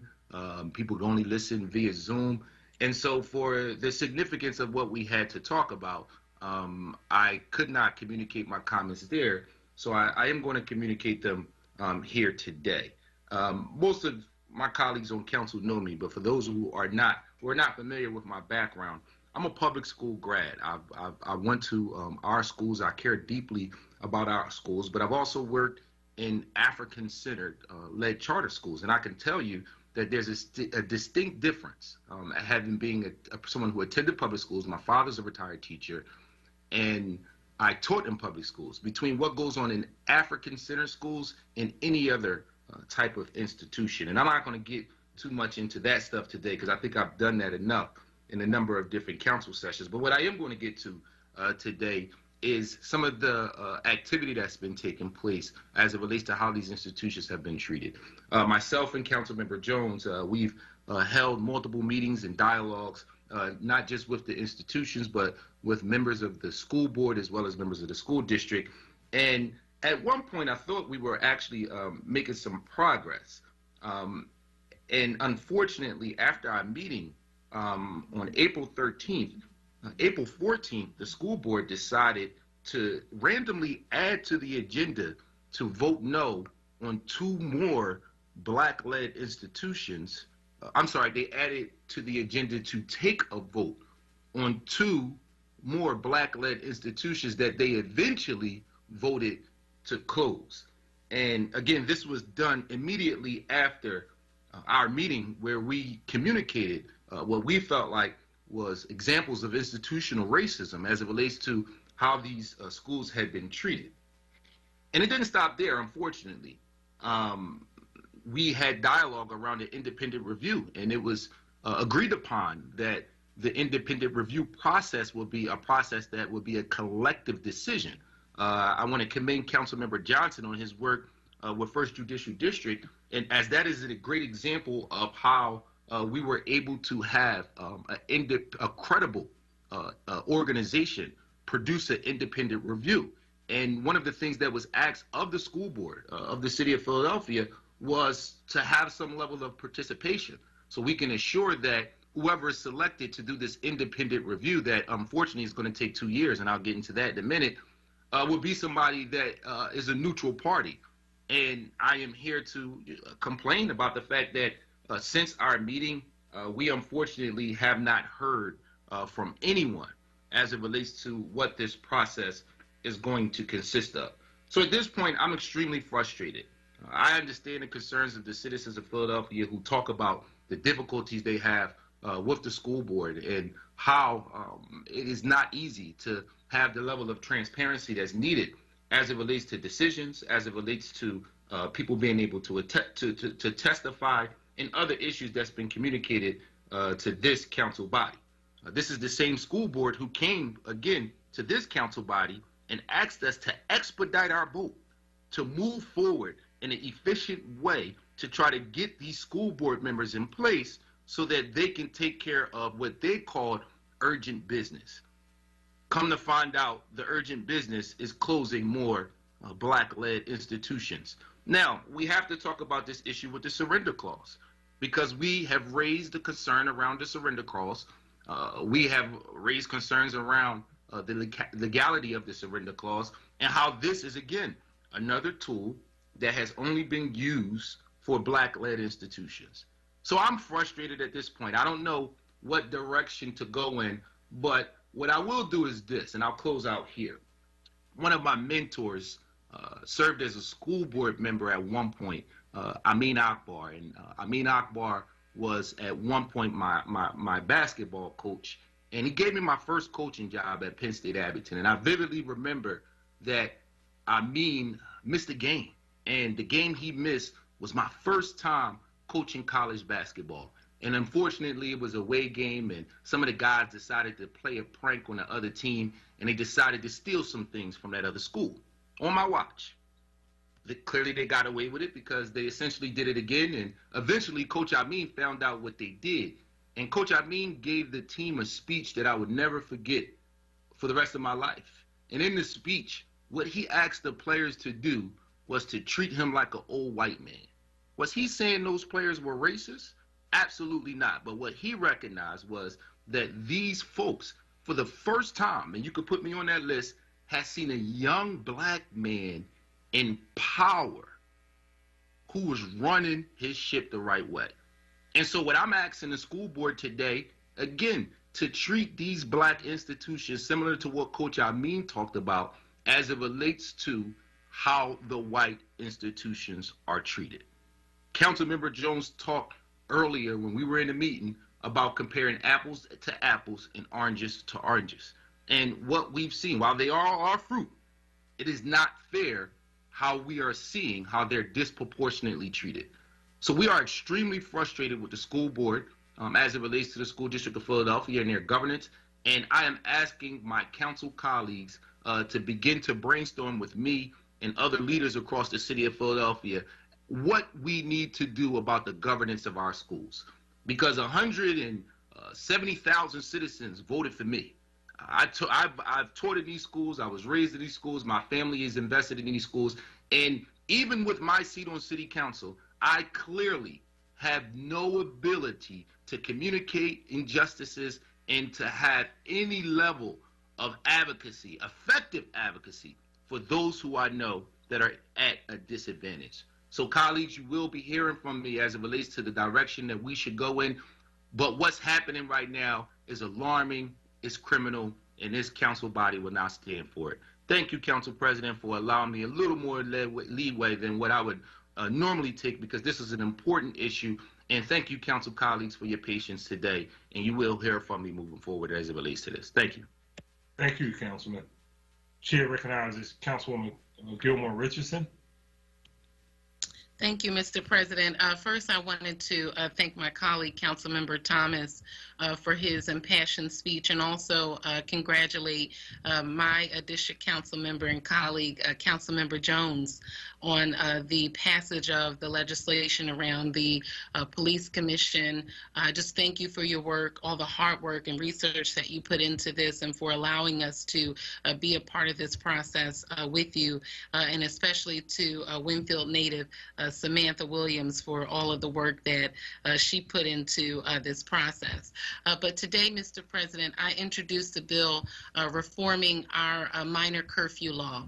First, I wanted to thank my colleagues who co-sponsored the bill, Council Members Johnson, Parker, Quinona Sanchez, Brooks, Dom, Gim, Bass, and Thomas, and especially thank my colleague, Councilmember Johnson, for all of his help and support through all of the meetings we have had recently with the administration, and to Councilmember Gim in her absence for hosting conversations with young people around the supports they need and want to see from the city of Philadelphia. The bill introduced today simplifies the curfew times to make them easier to understand. Currently, we have a model with different times from school year versus summer, weekday versus weekend. And the last bill, the last time the curfew bill was worked on in council, and I was a legislative aide back then for our former council member Blondell Reynolds Brown, that bill had a sunset provision. This bill also removes punitive fines and changes the requirements regarding where the young people will be taken when they are picked up. I've been working closely with the Office of Children and Families, the Department of Human Services, and the Philadelphia Police Department to reform our current curfew bill and establish evening resource centers and a network of safe spaces where minors who violate curfew can be taken to be connected to support services. And I don't want to at all negate the work that was done under the previous administration, our former mayor, John F. Street, for really being a visionary around this work. Young people are being caught up in gun violence and other dangerous activity far too often, and we need to create the systems to intervene and provide resources earlier. I also want to thank Parks and Rec for making the commitment to keep the recreation centers open until 9 o'clock. And I look forward to working with you around potential conflict mediators at our parks and rec sites. Mr. President, reforming the curfew law by simplifying the times, removing the fines, and connecting young people and families to social services will help us keep more kids safe and address the potential underlying challenges that often lead to young people being out late. Often young people get caught up in dangerous situations simply because they are out too late. Through this model, we are working to reform the systems that lead to juvenile justice involvement or criminal activity. And this bill and the new Evening Resource Center model will help us connect more children and families to resources earlier and keep them off the street. I also want to thank Deputy Mayor Cynthia Figueroa, Commissioner Kimberly Ali from the Department of Human Services, and Deputy Commissioner Joel Dales for their partnership to quickly establish these centers. And I look forward to our continued work together to support youth and young people and to work on this bill and get this finished before the end of this session. Thank you very, very much, Mr. President, and thank you, colleagues. Thank you, Councilwoman. Chair recognizes Councilwoman Bass. Thank you, Mr. President. And I want to give, a shout out to my colleagues, Gilmore, Richardson, Jones, and Thomas, for their fantastic work that they've been doing. Congratulations, Councilman Jones, on the passage of your legislation, which I think is a game changer here in the city of Philadelphia. So I'm really excited for that and for the other work that's being done by my colleagues as well. I wanted to just briefly mention three things today. The first is that Representative Chris Rabb, I just found on Instagram, is having the Black Mother Racial Disparities in Healthcare conference today at 1 o'clock. You can get more information on that by going to www.reprab.com, click on special event, and they're going to be discussing why there are healthcare disparities in the Black community, especially among seniors and pregnant women. And as a woman in the city who was pregnant and who had complications from that pregnancy, I'd love to compare myself to, celebrities like Beyonce and Serena Williams. But the one thing that we have in common was a difficult pregnancy with preeclampsia. And so, addressing these issues is just critically important for the safety of mothers and children in the city of Philadelphia. And as a chair of Health and Human Services, I really want to encourage everyone to go again to www.reprab and get more information. Check it out. It's today at 1 o'clock, so it'll be held shortly. The second thing I wanted to mention just briefly is the passing of Miss Jessie Lee Coleman, who was the former spouse of Council President and member Joe Coleman, longtime member and Council President. And I knew her. I didn't know her well, but I had an opportunity to meet her, and I have to say that she was a class act all the way. And just from my brief interactions with her, you could tell that she was somebody really special. The papers, there was an obituary in the Philadelphia Inquirer, and it described her as the First Lady of City Council. I would actually say she was the First Lady of all of Philadelphia. And I'm wondering if we could just take a moment of silence and recognition and remembrance of this very fine, very classy, wonderful person who cared so deeply about the city of Philadelphia. Moment of silence, please.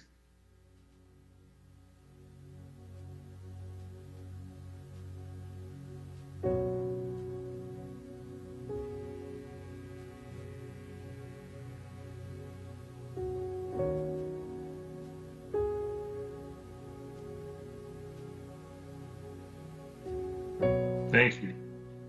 Thank you. Thank you, Mr. President. And last but not least, I did want to speak about a letter I sent to the mayor earlier this week regarding Dr. Ayla Stanford and the need for a health commissioner here in the city of Philadelphia. As the chair of Health and Human Services, I speak today and again recommend and support Dr. Ayla Stanford, the founder of the Black Doctors COVID-19 Consortium, to be the next health commissioner for the city of Philadelphia. And while the whole world was watching reports on local and national news about African Americans and Hispanics in the city of Philadelphia being underserved with COVID testing access to COVID vaccines, and access to good health in general, Dr. Ayla Stanford really stood up for us in a significant way. Dr. Stanford is a physician and very experienced physician. She has an impeccable record of delivering patient care and with distinctive specialty qualifications in caring for both children and adults while being double boarded and certified by the American Board of Surgery in both general adult and pediatric general and thoracic surgery. Dr. Stanford launched the Black Doctors COVID-19 Consortium in direct response to the needs she heard from Black residents in Philadelphia, her hometown. She made herself available to be a regular guest on local television and radio. And so she wanted to keep people informed. And so she stood up for us, and I say we should stand up for her. The World Watch, as Dr. Stanford gathered together Black doctors, nurses, and community members to volunteer their time as she used her own money and donations from organizations to sustain the movement while churches, mosques, and community centers opened their doors as testing and vaccine sites. So we all stood up again together. The Black Doctors Consortium has been touted as a national model for decreasing healthcare inequities and assessing underserved communities. They have vaccinated over 43,000 individuals, with 86% of them coming from communities of color. Of this 86%, 78% were individual Black Philadelphians. The World Watch, as Dr. Stanford received the TV1 and Clio TV Health Equity Advancement Award, sponsored by Amazon. She was named 6 ABC Black History Month honoree, and she received the late Harris Wofford Award by Mayor Kinney, who stood up and said, Dr. Stanford is a real hero, and she saved many lives during the pandemic. And so we call on our mayor to go back to those words and to put those words into motion by naming Dr. Ayla Stanford Health Commissioner for the City of Philadelphia. If we are truly serious about addressing health disparities, then this is really what must be done. And so I want to thank all of my colleagues who have signed on to this letter and in support of this effort. I apologize, but I don't have everyone's name in front of me, but I know that very much a significant portion of the council has stood by and is in support of Dr. Stanford receiving this appointment. So we call on Mayor Kinney to do the right thing, in our opinion, and to appoint Dr. Ayla Stanford as Health Commissioner. Thank you, Mr. President. Thank you, Councilwoman. Chair recognizes Councilman Jones. WURD Radio, 96.1 FM and 900 AM WURD Philadelphia. Opportunity, Mr. President, to amen what Member Thomas talked about. I would briefly just say that I've been in council now entering my 14th year. There was a child that went to public school that wound up miseducated and is in an adult penal institution today.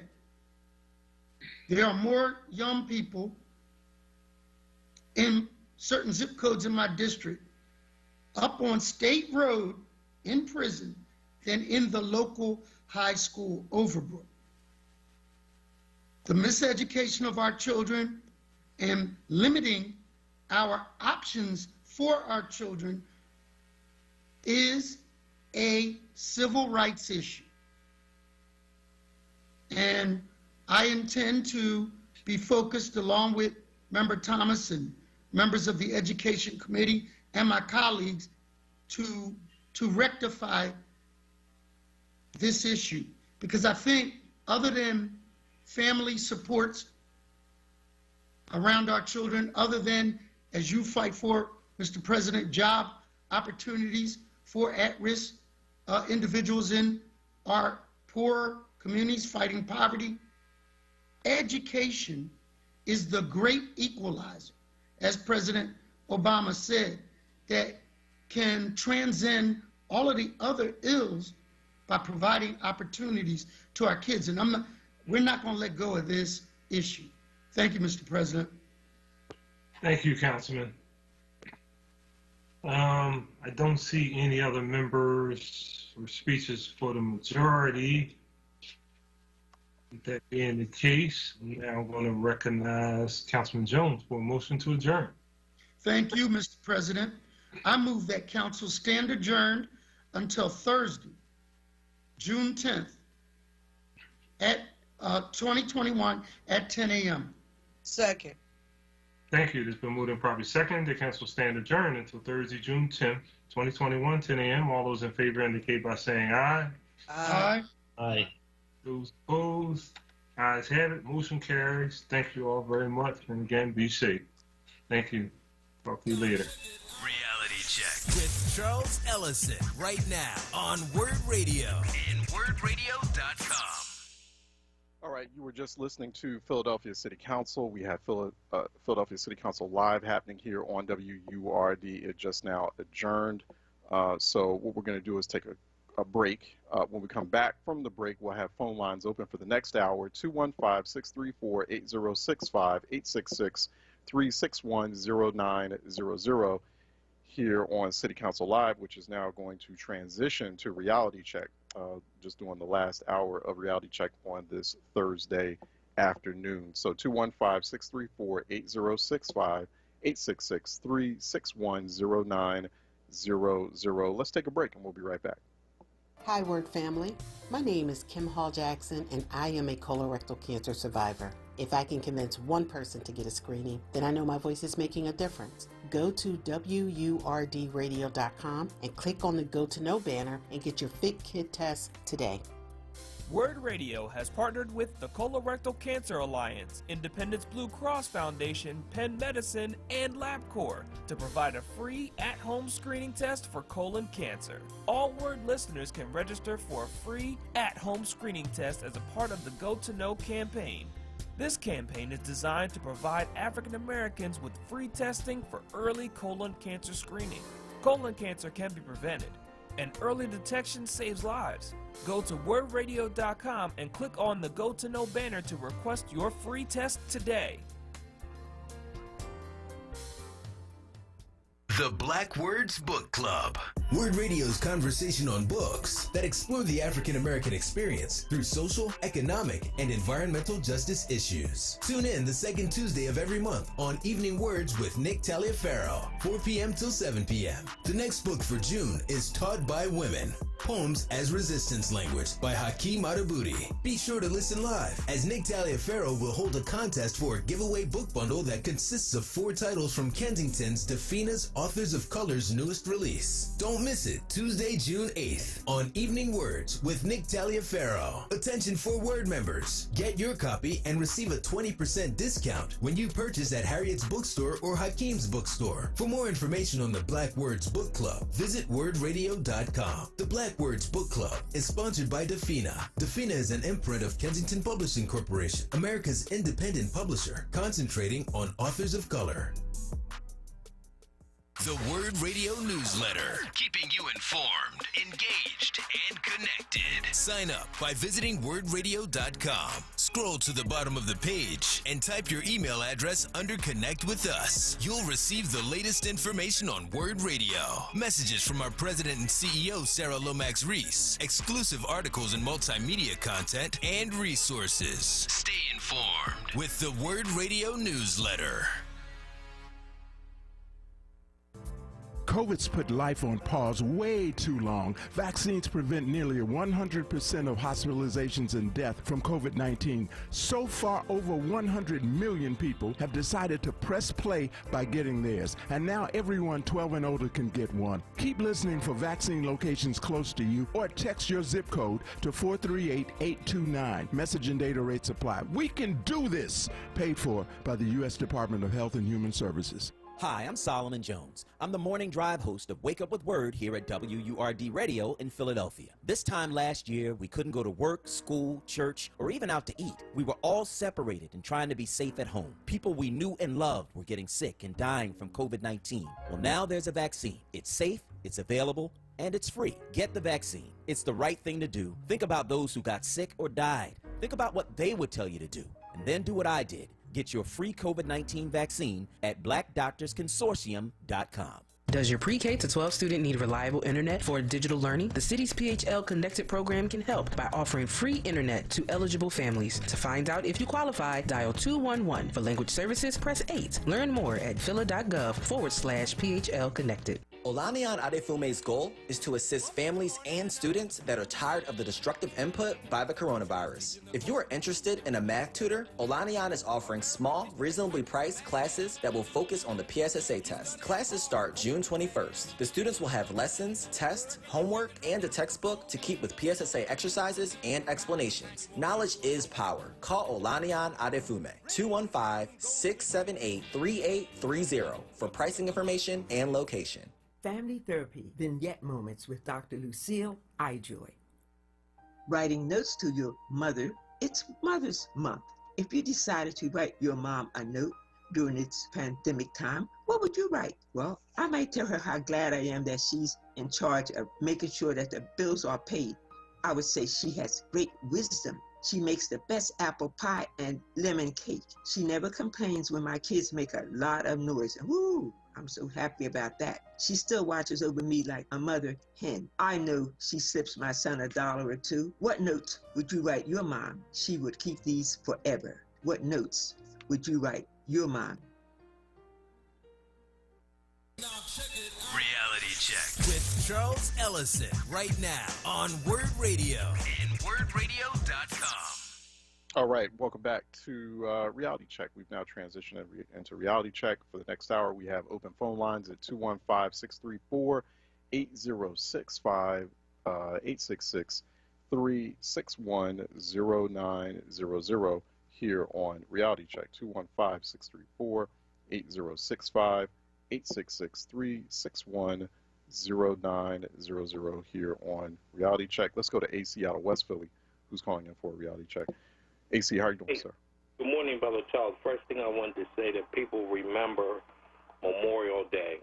As you know, that the Edison High lost more, and this is a historical fact, more soldiers got killed in the Vietnam War than anywhere in the United States.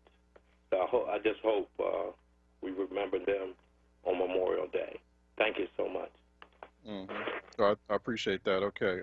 Thanks so much, AC, for calling in and giving that that bit of history. We need to know that. Also on Memorial Day is the 100th anniversary of the attack on the very thriving, once vibrant black community economic powerhouse known as Black Wall Street in Tulsa, Oklahoma.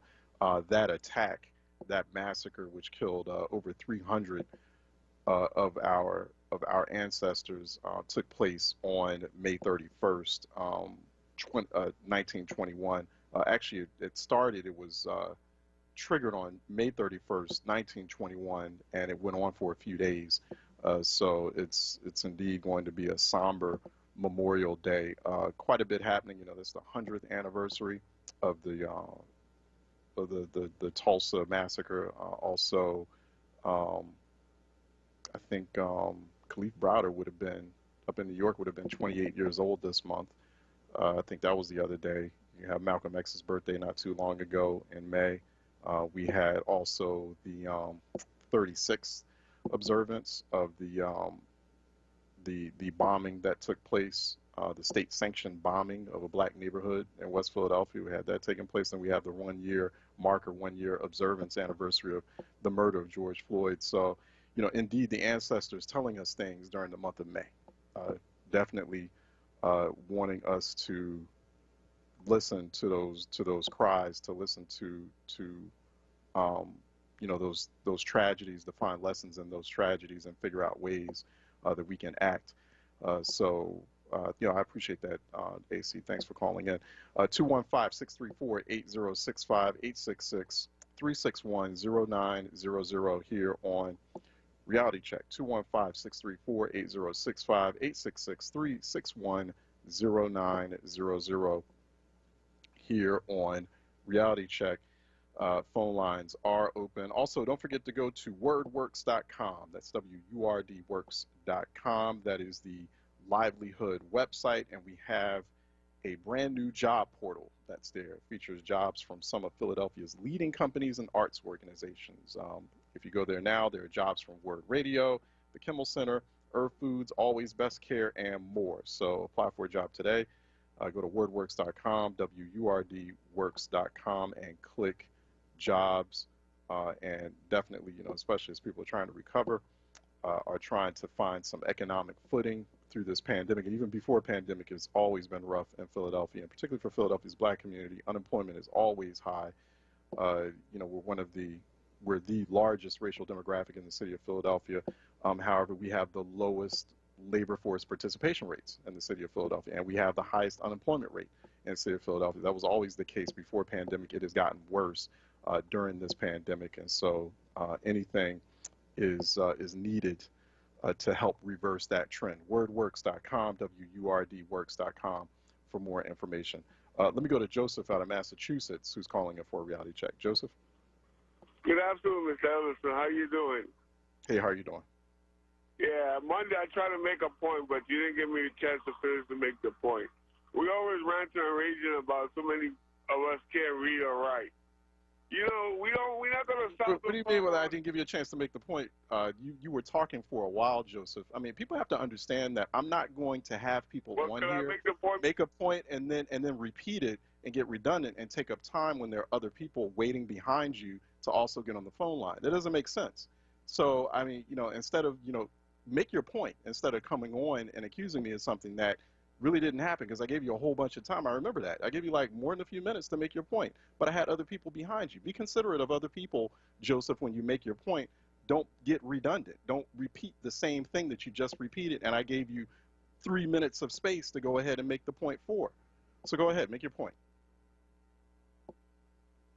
You there? All right, go ahead. That's fine. If you come, this is for Joseph and this is for others too. In fact, I would highly recommend the same way I tell people with public comment, in city council, when you're given 3 minutes, have your talking points laid out in front of you. Maybe even like read it, verbatim from the sheet of paper. But sometimes I'll cut people off if I feel like the point's already been made. And especially if I have other people behind that person. Like, why have the person repeat the same point over and over again, like 3 or 4 different times? Like, you already made your point. Okay, and I'll agree with it or disagree with it, or we'll have an exchange on it. At certain times, you may say something that, might sort of strike, pique my curiosity or, strike me as odd. I might even agree with it. And I might, sort of follow up with a little call and response. But, just when you come on air, like, don't get redundant, and sometimes, certain folks, it's a little redundant. So, and I've got other people waiting behind you. Let me go to JR out of Cheltenham, who's calling in for a reality check. JR? Yeah, hey, good morning, Charles. Good afternoon, sorry. All right. Good afternoon. Yeah, Joseph tends to be a little run-on-ish, so to speak, and redundant. I respect. If people want to be run on, like, get a podcast. Yeah. Get your own podcast. Don't come on here and try to hold your own podcast on like commercial radio. Like, so anyway, I'm sorry, brother JR, go ahead. No, it's true though. No disrespect to the brother, man. He comes and he's very, very well versed in the area of sports. I think he was a track runner in college, and he also has a lot of experience. That contributes to the airwaves and to the community. Yeah. I don't want to belabor the point on him. I don't want to. But go ahead, JR. I'm sorry. I'm not beating down on him. I'm just making an observation because I'm a consistent listener to your show, and see My point this morning, this afternoon, is that I missed probably the first half of the council meeting, and I just want to know if they touched on the police oversight committee development and what impact that, what positive impact that could have to, control a lot of these, the abuse, the police, have abusing their power, and the fact that we have a FOP that was supported by the Trump administration in the election, by nominating or endorsing Vega, and I just want to know, did they touch on that?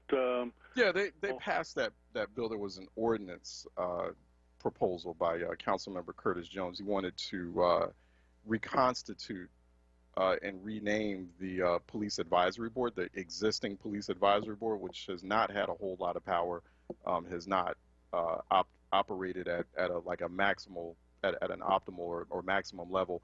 You wanted to change it and call it the Citizens Police Oversight Commission, and so that passed today.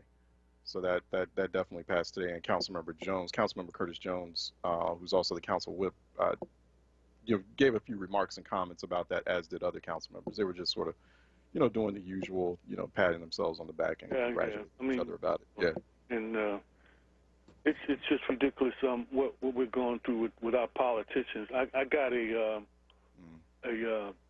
email from Helen Gim. Was she one of the strong proponents of this bill? No, this was Jones had introduced this. I suspect I didn't see the roll call on that, but I suspect. But I got an email. Councilmember Gim voted for that. Out of the blue, I don't know. I responded to some political communication with the brother Napoleon Nelson out here in. Right. Shelton, Yeah, state representative, newly elected. Mm-hmm. And he seems to me to be very strong in his efforts, to communicate. There's not a lot of good, strong commissioners and politicians out here that we can rely on. Right. But I agree. My focus. He's trying. Yeah, Representative Nelson is trying. It's his first term. Right.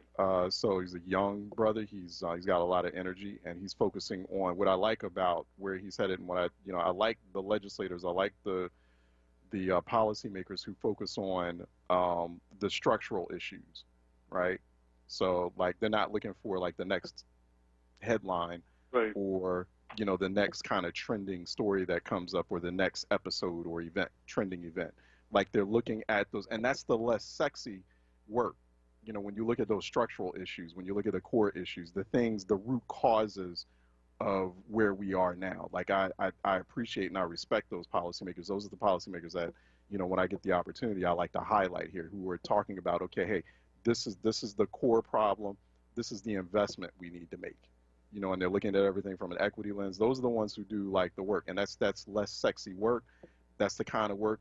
It's not a flashy tweet or an Instagram selfie, but let me tell you, that's what gets us to where we need to be.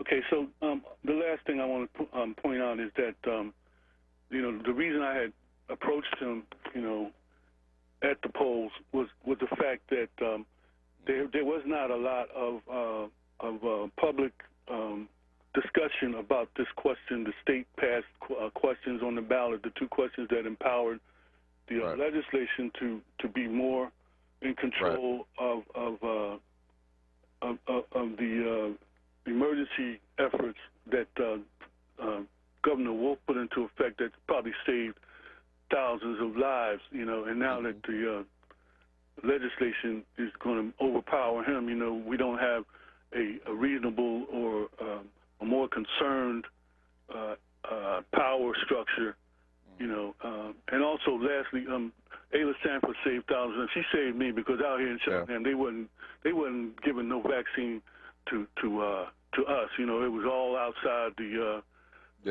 county, and I had to go into the city to get my get my vaccine, and she probably saved my life because it was 2 months after that I got the appointment from this township, man. Okay, God bless.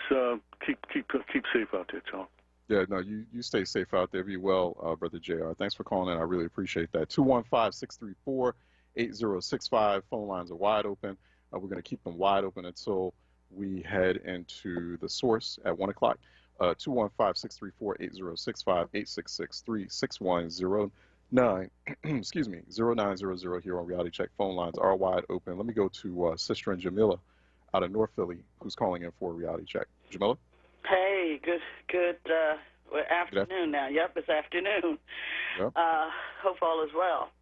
Yes. Listen, I think that City Council Zoom or WebEx should have been packed with callers today.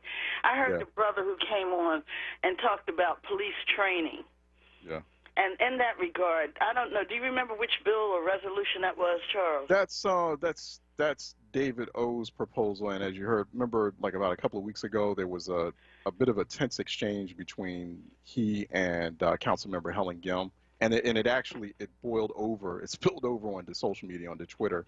I inadvertently, because I was just quoting them as they were talking about the bill, and then they each had a really sharp exchange with one another on Twitter. I was kind of in the middle of it, just watching, and I was asking him a few questions. But that's a bill that's, I think it's just tabled at the moment, if I'm not mistaken. Right. It's just tabled right now. I was wondering to try to identify the bill number, if it was a resolution, the resolution number. And a lot of times, I'm going to be frank with you, Councilman O, does introduce a lot of excellent bills, but they never get out of committee because of his political party, which is a bunch of nonsense as it relates to inclusion of black people in the trades, etc. Just over the years since he's been there, you got to check his legislation and then ask the other council people, the Democrats, why the heck they not supporting it? Because it's a lot of good stuff that he does. But, you know, if we keep playing this Democrat-Republican game and then not look at the legislation, what the documents say, then we're really behind on minimum training. Yeah, the problem with minimum training, I had some issues with it. And, you know, not because, you know, he's a Republican, it's a Republican Democratic thing, but, you know, one, you know, there's already, you know, to my understanding, you know, just based on what I know, I mean, there's already kind of minimum force training for Philadelphia police officers. It's also a mandate in terms of official standard Philadelphia Police Department operating procedures. So it just seemed a bit, it seemed a little redundant to, you know, especially when we need more focus on, okay, keeping racist police officers or racist individuals out of the Philadelphia Police Department to begin with. And that was the point that Councilmember Gim was making. Like, you know, we need the energy and we need like legislation behind, like, you know, the screening, the hiring. It's more than just training. Right. And I also think that, you know, he needed some, you know, it needed funding for minimum force training. And I feel like, okay, well, since the Philadelphia Police Department funding is flat in the FY 2022 budget that the mayor's proposed, this was kind of a sneaky, kind of clever way to give the Philadelphia Police Department more funding, or Philadelphia police officers more funding, because it's basically saying, hey, minimum force training and also to subsidize officers going to like martial arts schools or getting their own individual martial arts training and getting reimbursed. And I think that's I'm a little bit skeptical of that. That was my issue with it. Right. I understand that, and maybe we need to look at it and tweak it or do what we do.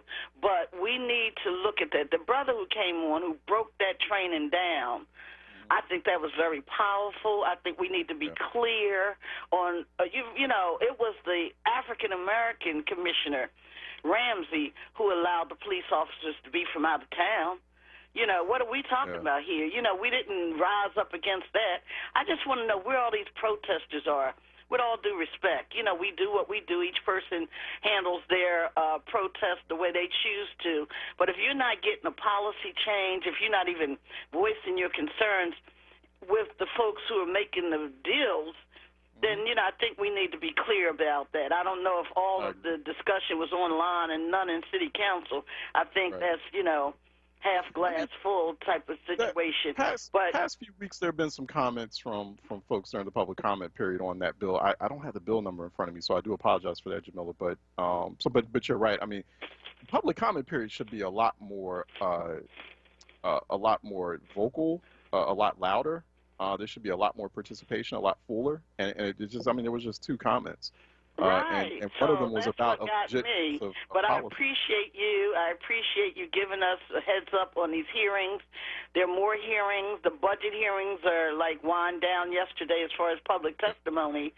But, you know, there's still an opportunity to reach out to your elected officials and make sure they understand we're watching them, especially with this Zooming and WebEx. And there's a lot of people being left behind. That's why I try to make certain that I get my voice heard. So thank you so much for the opportunity. Thank you. And I'll be listening for more bills and resolutions, Charles. Okay, no, absolutely. So we'll you know, just kind of planning things and being a bit intentional and methodical about it in terms of how we present this kind of information. It is important. It is something that I think about like constantly and trying to figure out a way I can, in a user-friendly way, deliver it all to you. So I appreciate that, Jamila. So we want to do better. And we will at some point. So it's just, you know, kind of steadily producing the information and making sure that you're all consuming it and you all understand it, because it's a lot of complicated stuff, and it's complicated for a reason. Like, they mean to keep it complicated because they don't want you to know exactly. Many of them don't want you to know what's going on inside those chambers, whether it's virtual or not. So and you know, once again, this call goes out to community organizations, civic organizations, you know, so-called civil rights groups that are in the city of Philadelphia. You know that the council is doing things virtually. That's just the way it is for now. And, you know, put projects or initiatives in place to make sure that those of us who were caught in the so-called digital divide, who don't have that access, there's some out there, or our elders who aren't as technologically savvy, make sure that they're getting access, you know, figure something out. There are organizations, I mean, we had someone on here about a month ago during our citizen segment, you know, a joint project between, I think it was Temple and Penn, right?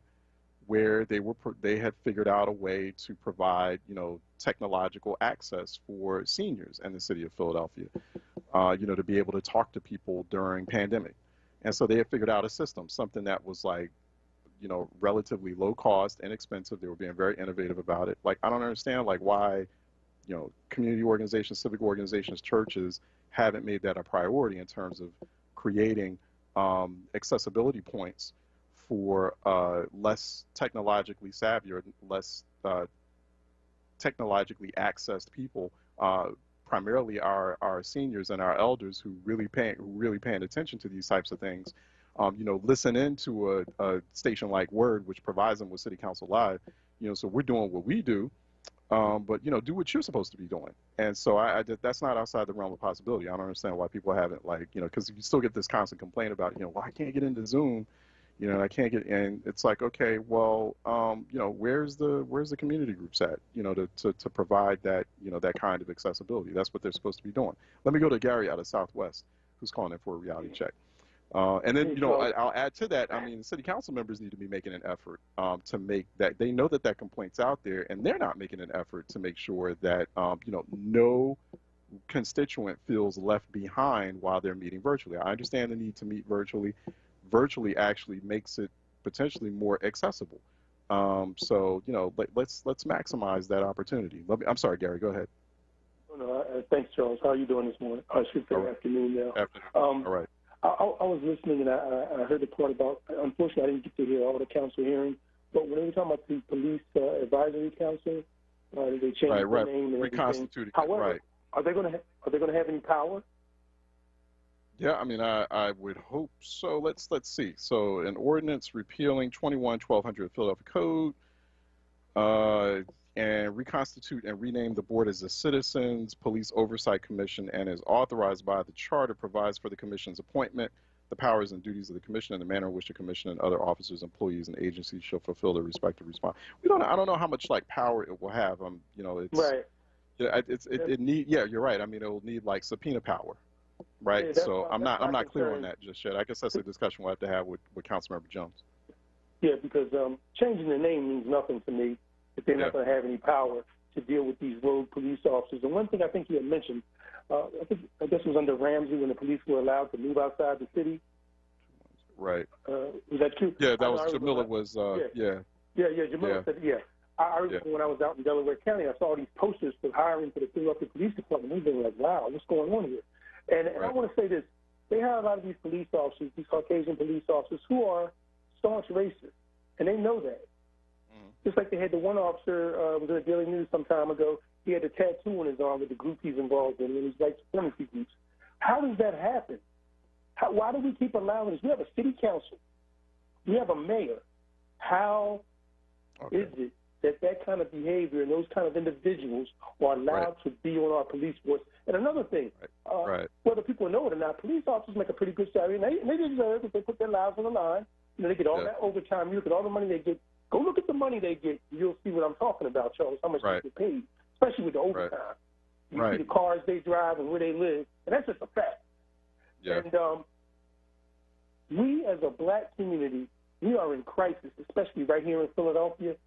Yeah. Why hasn't the city, starting with the mayor, come up with a game plan along with city council to deal with the crisis in the black community? I'm tired of hearing them talking about, well, we're going to do something better for the schools. Charles, it's been like this forever in the Philadelphia school system for our children. Yeah. And something you said earlier, I'm so tired. We'll get passionate about sports, the Sixers, the Eagles. We need to get seriously passionate about the lack of respect, the lack of resources, and the lack of commitment to the black people in Philadelphia. Yeah. And that's just the honest to God's truth. And I don't know when we're going to get it. Right. When we're going to get it. And with all these killings and things going on in the city, how are these guns getting in our city? How come nobody knows where they're coming from? Charles, and that's just my piece. But I want to thank you, Charles, for your program. Thank you. Hey, no, you're welcome. The commission, it will have subpoena power, or it'll have the power to issue and enforce subpoenas and compel the attendance of witnesses or the production of documents and other evidence in support of any investigation. They will have access to the Philadelphia Police Department Internal Affairs Standards and Accountability Division, and to all department files, records, department personnel records, anything relevant. No commissioner or commission employee shall have access to files, records, and other investigative materials in which the commissioner or employee is a complaining party, however. And they will have a direct line to the police commissioner. So they'll be able to promptly notify the police commissioner of the finding and recommendation concerning the discipline of someone who is the subject of a complaint. So that's what that legislation that passed today in council that was introduced by Councilmember Jones, who is the chair of the Public Safety Committee on City Council. That's what that's all about. That's what's on there. Let me go to Ken out of West Philly calling in for a reality check. Ken? Hey, how are you, comrades, sisters, and brothers? And brother, you sound good out there. You do. Okay. All right, thank you. You know, this is a fight that we've been through. You've been through it. Councilman Jones out in West Philadelphia. Okay, we got it going. I'm glad that he's doing it. I have heard of the Amstead Law Project. We need to get in contact with him. Have you ever testified before City Council, sir? Yeah, once.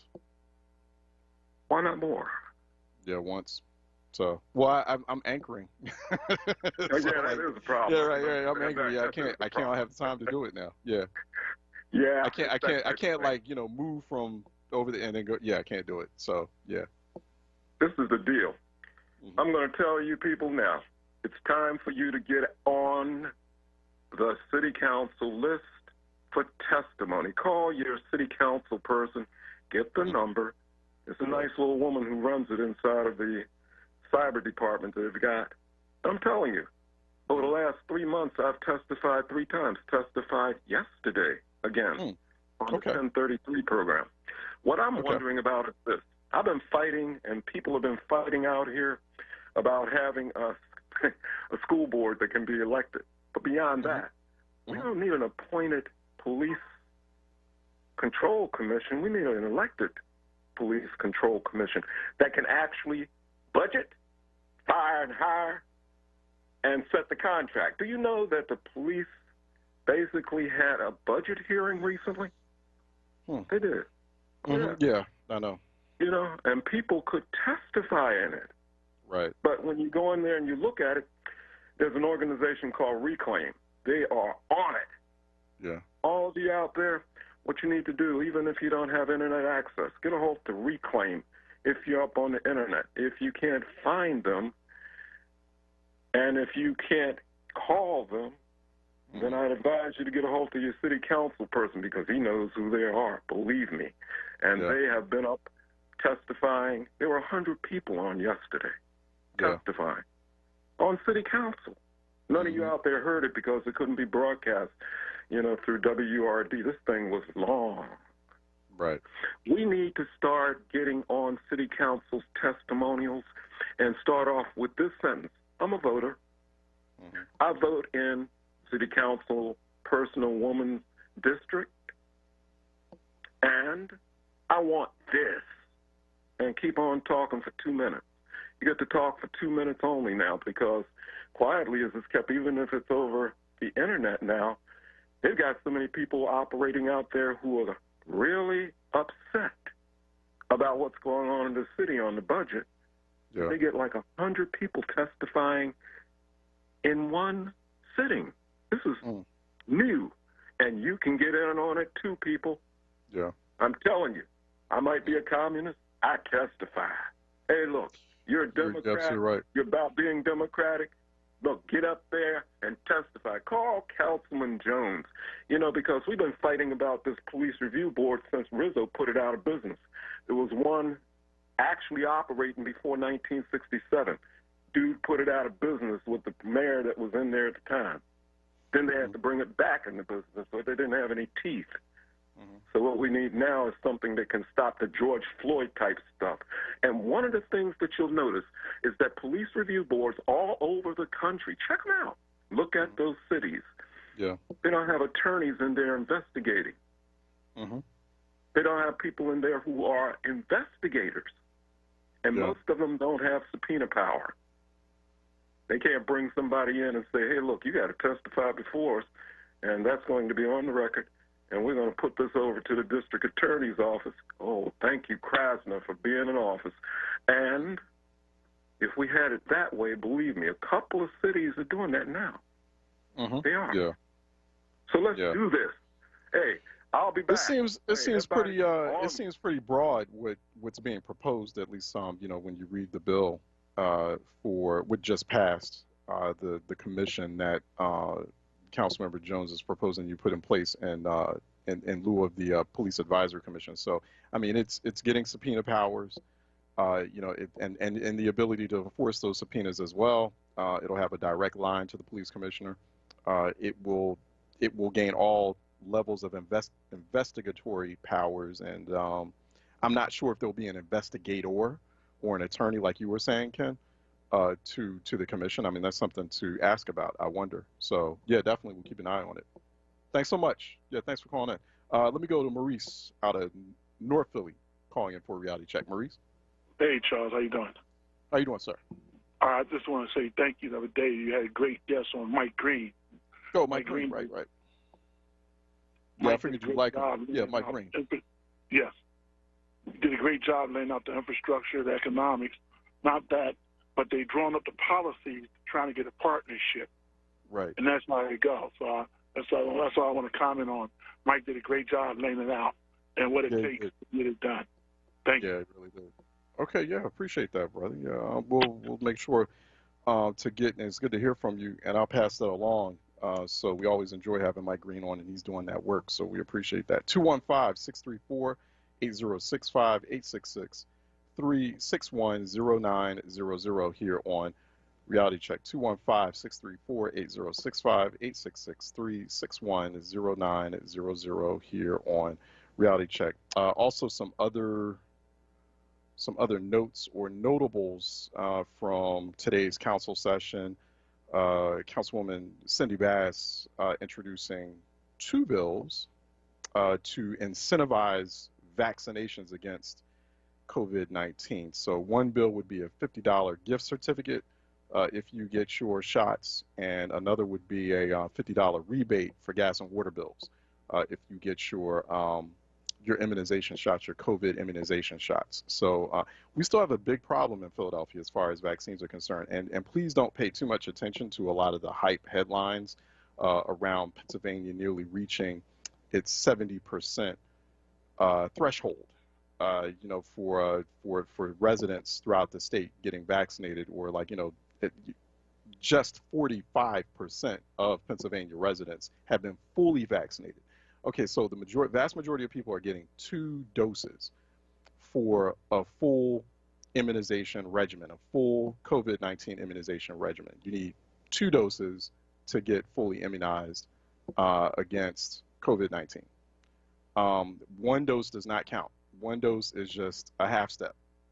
And so there's no half stepping when it comes to getting fully immunized, right, to getting fully vaccinated. And so people are under the impression, there's media, and I think, especially mainstream corporate media is culpable in this and putting out really and we had this discussion with Dr. Nicolette Lewis-Saint earlier this week.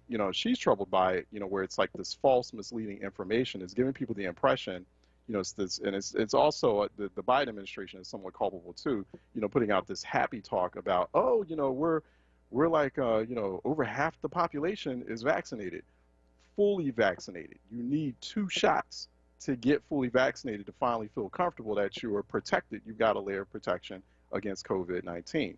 And we're still under, as far as nationwide, we're still under 40% of the overall U.S. population is completely 2-dosed vaccinated.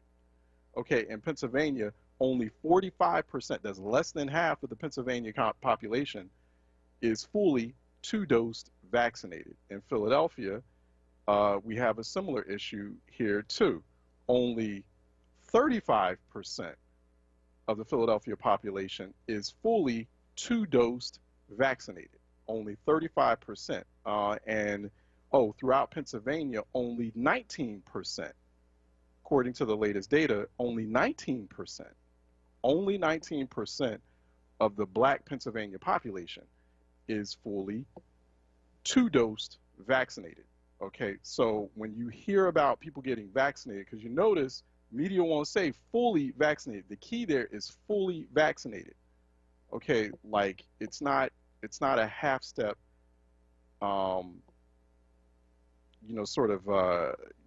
backwards operation. It can't be here. I mean, it's got to be like everything has to be complete. Like let's not like go halfway, right? And then when you get 1 dose, you're still not protected from COVID. You still have a high risk of getting COVID-19 and getting seriously ill from it. So you want to get the 2 dose. You want to be fully vaccinated, and the city needs to get us to a point where 70% of the city population is fully 2-dose vaccinated. As it stands right now. And less than half of the population has received at least 1 dose. So that's where things are happening as far as Pennsylvania is concerned. I don't see 2-dose data. Like when I go to the Philadelphia Department of Health's website, I'm not seeing 2-dose data. I'm seeing like 1-dose data. I'm not really interested in the 1-dose data.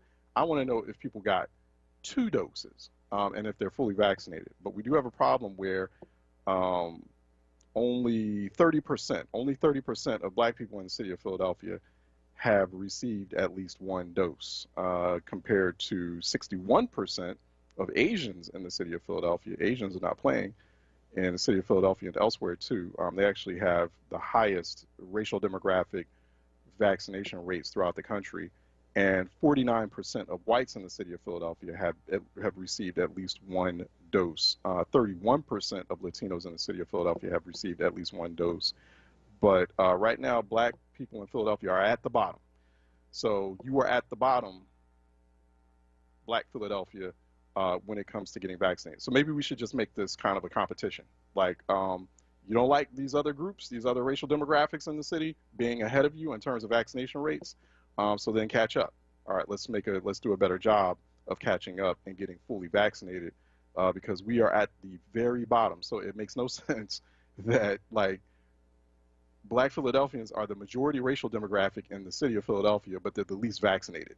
They're also the demographic group most likely to get infected and to die from COVID-19, but then we're the least vaccinated. That makes no sense. That's incongruent. So that's a problem. And there's things that we could be doing as a community to make sure that we catch up. Obviously, there are things that we need to make sure that that state and local government officials and also federal government officials are doing to make sure that we're catching up. So that's still a problem. But Councilwoman Cindy Bass looking to incentivize people. That's going on. Like you have in neighboring Ohio, you have that $1 million lottery, 5 people winning $1 million for getting vaccinated in a random drawing, and you have some other states that are. Maryland has a $40,000 lottery, and the grand prize is $400,000 for people to get. So they'll be giving out $40,000 daily randomly to someone who gets vaccinated, and then there'll be like a big grand prize drawing of $400,000.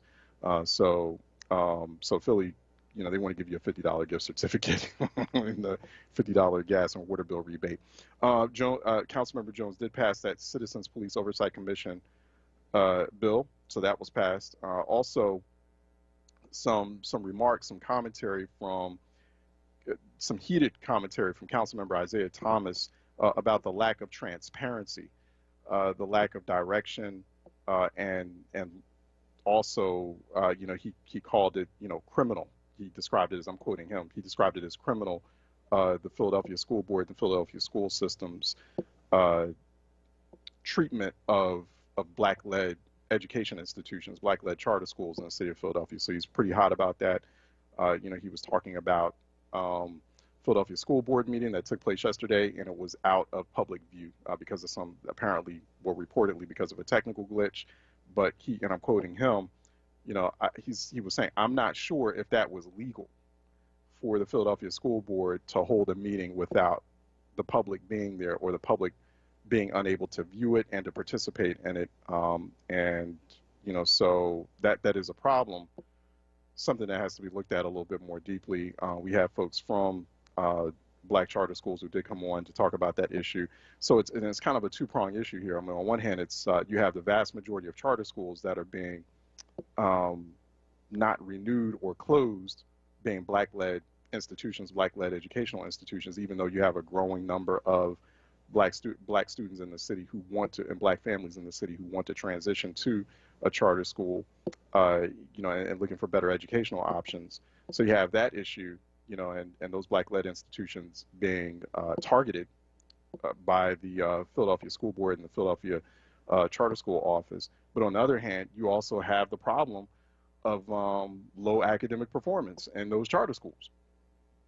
So that's something they have to address. I mean, it doesn't make sense for a Black student to leave one system where there's abysmal or low academic performance, particularly reading and math proficiency rates, and then they're going to go into another institution hoping for like a better educational framework, but you're also dealing with low academic performance and other issues and challenges when they get to that. When they suddenly are have an opportunity, they find a slot in that new space. So that's something that should be addressed. You have to address that. So you can't have the conversation about the Philadelphia School Board and the Philadelphia school system and how it treats Black-led charter schools without having a conversation about the Black charter schools themselves and making sure that they're up to snuff. Also, Councilwoman Bass bringing up and had submitted a letter as well to the Mayor of Philadelphia. There's been a lot of conversation about Dr. Stanford, Black Doctors Consortium, Dr. Stanford being appointed as Philadelphia Public Health Commissioner. To me, that's like a no-brainer. Why not? So I don't know why so I guess the city is now conducting a nationwide search for a replacement for Dr. Farley, for former Philadelphia Public Health Commissioner Farley. So you got someone who, and Dr. Stanford has expressed her interest in the position. So why not? And particularly considering what the city is going through, I don't see why that's so difficult to do. But apparently it is, and it's causing. So obviously we're going to hear more public conversation. more debate and consternation from members of city council until it's done. So, I mean, she's been vetted. I mean, she vetted. We know how she performs, and she's got the level of empathy that's necessary for a public health official, for the city's top doctor. So why not do that? So that's something to look at. Another thing I was looking at, speaking of doctors and black doctors, and we had talked about this earlier, about a week ago or so. It was last month. There was a recent study from the New England Journal of Medicine about the very low numbers, troubling numbers of black students in medical colleges. Only a little bit over 4% of all medical students are black women, and less than 3% of medical students are black men. So that's when you look at all medical colleges. And I wonder what the numbers are like. I just started thinking about what the numbers are like for medical schools in Philadelphia, like at Penn, Jefferson, Drexel, right? Like I want at Temple, like what are those medical school medical school student demographics like? Because, you know, we're having this issue about, you know, racial bias in healthcare, racial disparities in healthcare. There was a recent story that came out, NPR just put it out today, about how an increasing number of black women are scrambling for referrals to black doctors. They're looking for black doctors, but only 5% of all physicians nationwide are black, despite the fact that we're 15% of the population. But, you know, black women, black families in general, but they were focusing on black women because of the fact that black women have the highest maternal morbidity rate in the country, and obviously they have the highest. I mean, it's at a like horrific scale in Philadelphia, but they're afraid of going to non-black doctors, but they're afraid of particularly going to white doctors, and so they're scrambling for, and so and a big part of the problem is lack of black student matriculation through medical schools. I mean, you can't become a doctor without going to medical school. Like, you can't just put a doctor on your name. You can't become a physician if you don't go to medical school. So I'm like, why aren't we looking more closely at, why aren't we being more vocal about this medical school crisis? This lack. I mean, to me, that's grounds for a class action lawsuit. And I don't know. I in Philadelphia, particularly when we're having these problems with these massive disparities and bias in healthcare for black people in the city of Philadelphia, and part of that is because of you know, a lack of black doctors, or doctors who come from our background, who come from our community and come from our experience, and we're relying so heavily on doctors who do not and have this inherent bias against us. Then why aren't we having a conversation about, why aren't we moving to groom more black doctors? And the way that you do that is you get more young black people into medical schools. That's clearly not happening. And so that's another big conversation that should be happening in Philadelphia. To me, it seems like an obvious conversation. And so maybe that's something we can explore a little bit more among the other things we need to explore. Put that on the to-do list here on Reality Check on WURD. All right, we've got The Source with Andrea Lawful Sanders. That's coming up next here on WURD, so keep your radio dial locked in. Thank you for listening in to City Council Live. Really appreciate that. And, you know, City Council is on break next week. Got a holiday break. You know, these legislatures, state, local, and federal, and their breaks when we're all in a moment of crisis. But, you know, I guess you need to get a little reboot. At least they're not taking a 3-week break like Congress is. You should have a real big problem with that, Congress taking a 3-week break. So I guess, you know, everybody needs to get a little bit of reboot and rejuvenation. So totally understand. But they won't be back next week. They'll be back the week after. Obviously, I won't be back on Friday. We'll be back on Tuesday after Memorial Day, 10 a.m. Tuesday sharp. Want to thank Troy Wilmore and the Board of Still as well. Thank you for a busy week, and want to thank everyone else for listening in. Please, want everyone to have a very safe extended weekend, particularly as you're out there, as you're sort of channeling our conversation from yesterday. Please drive safely, drive slowly, carefully, look out for other people around you. please, let's keep the violence at a minimum if we can. We have 210 homicides now in the city of Philadelphia in the year 2021. So we have homicides now 43% above where they were the same time last year. And so I'm a bit nervous and anxious about this extended weekend and the potential for violence and chaos over the weekend. But you know, let's try to keep it under control, and let's try to keep each other safe in the process. All right, everyone, stay sharp, stay smart, stay safe. I'll talk to you next week. Take care.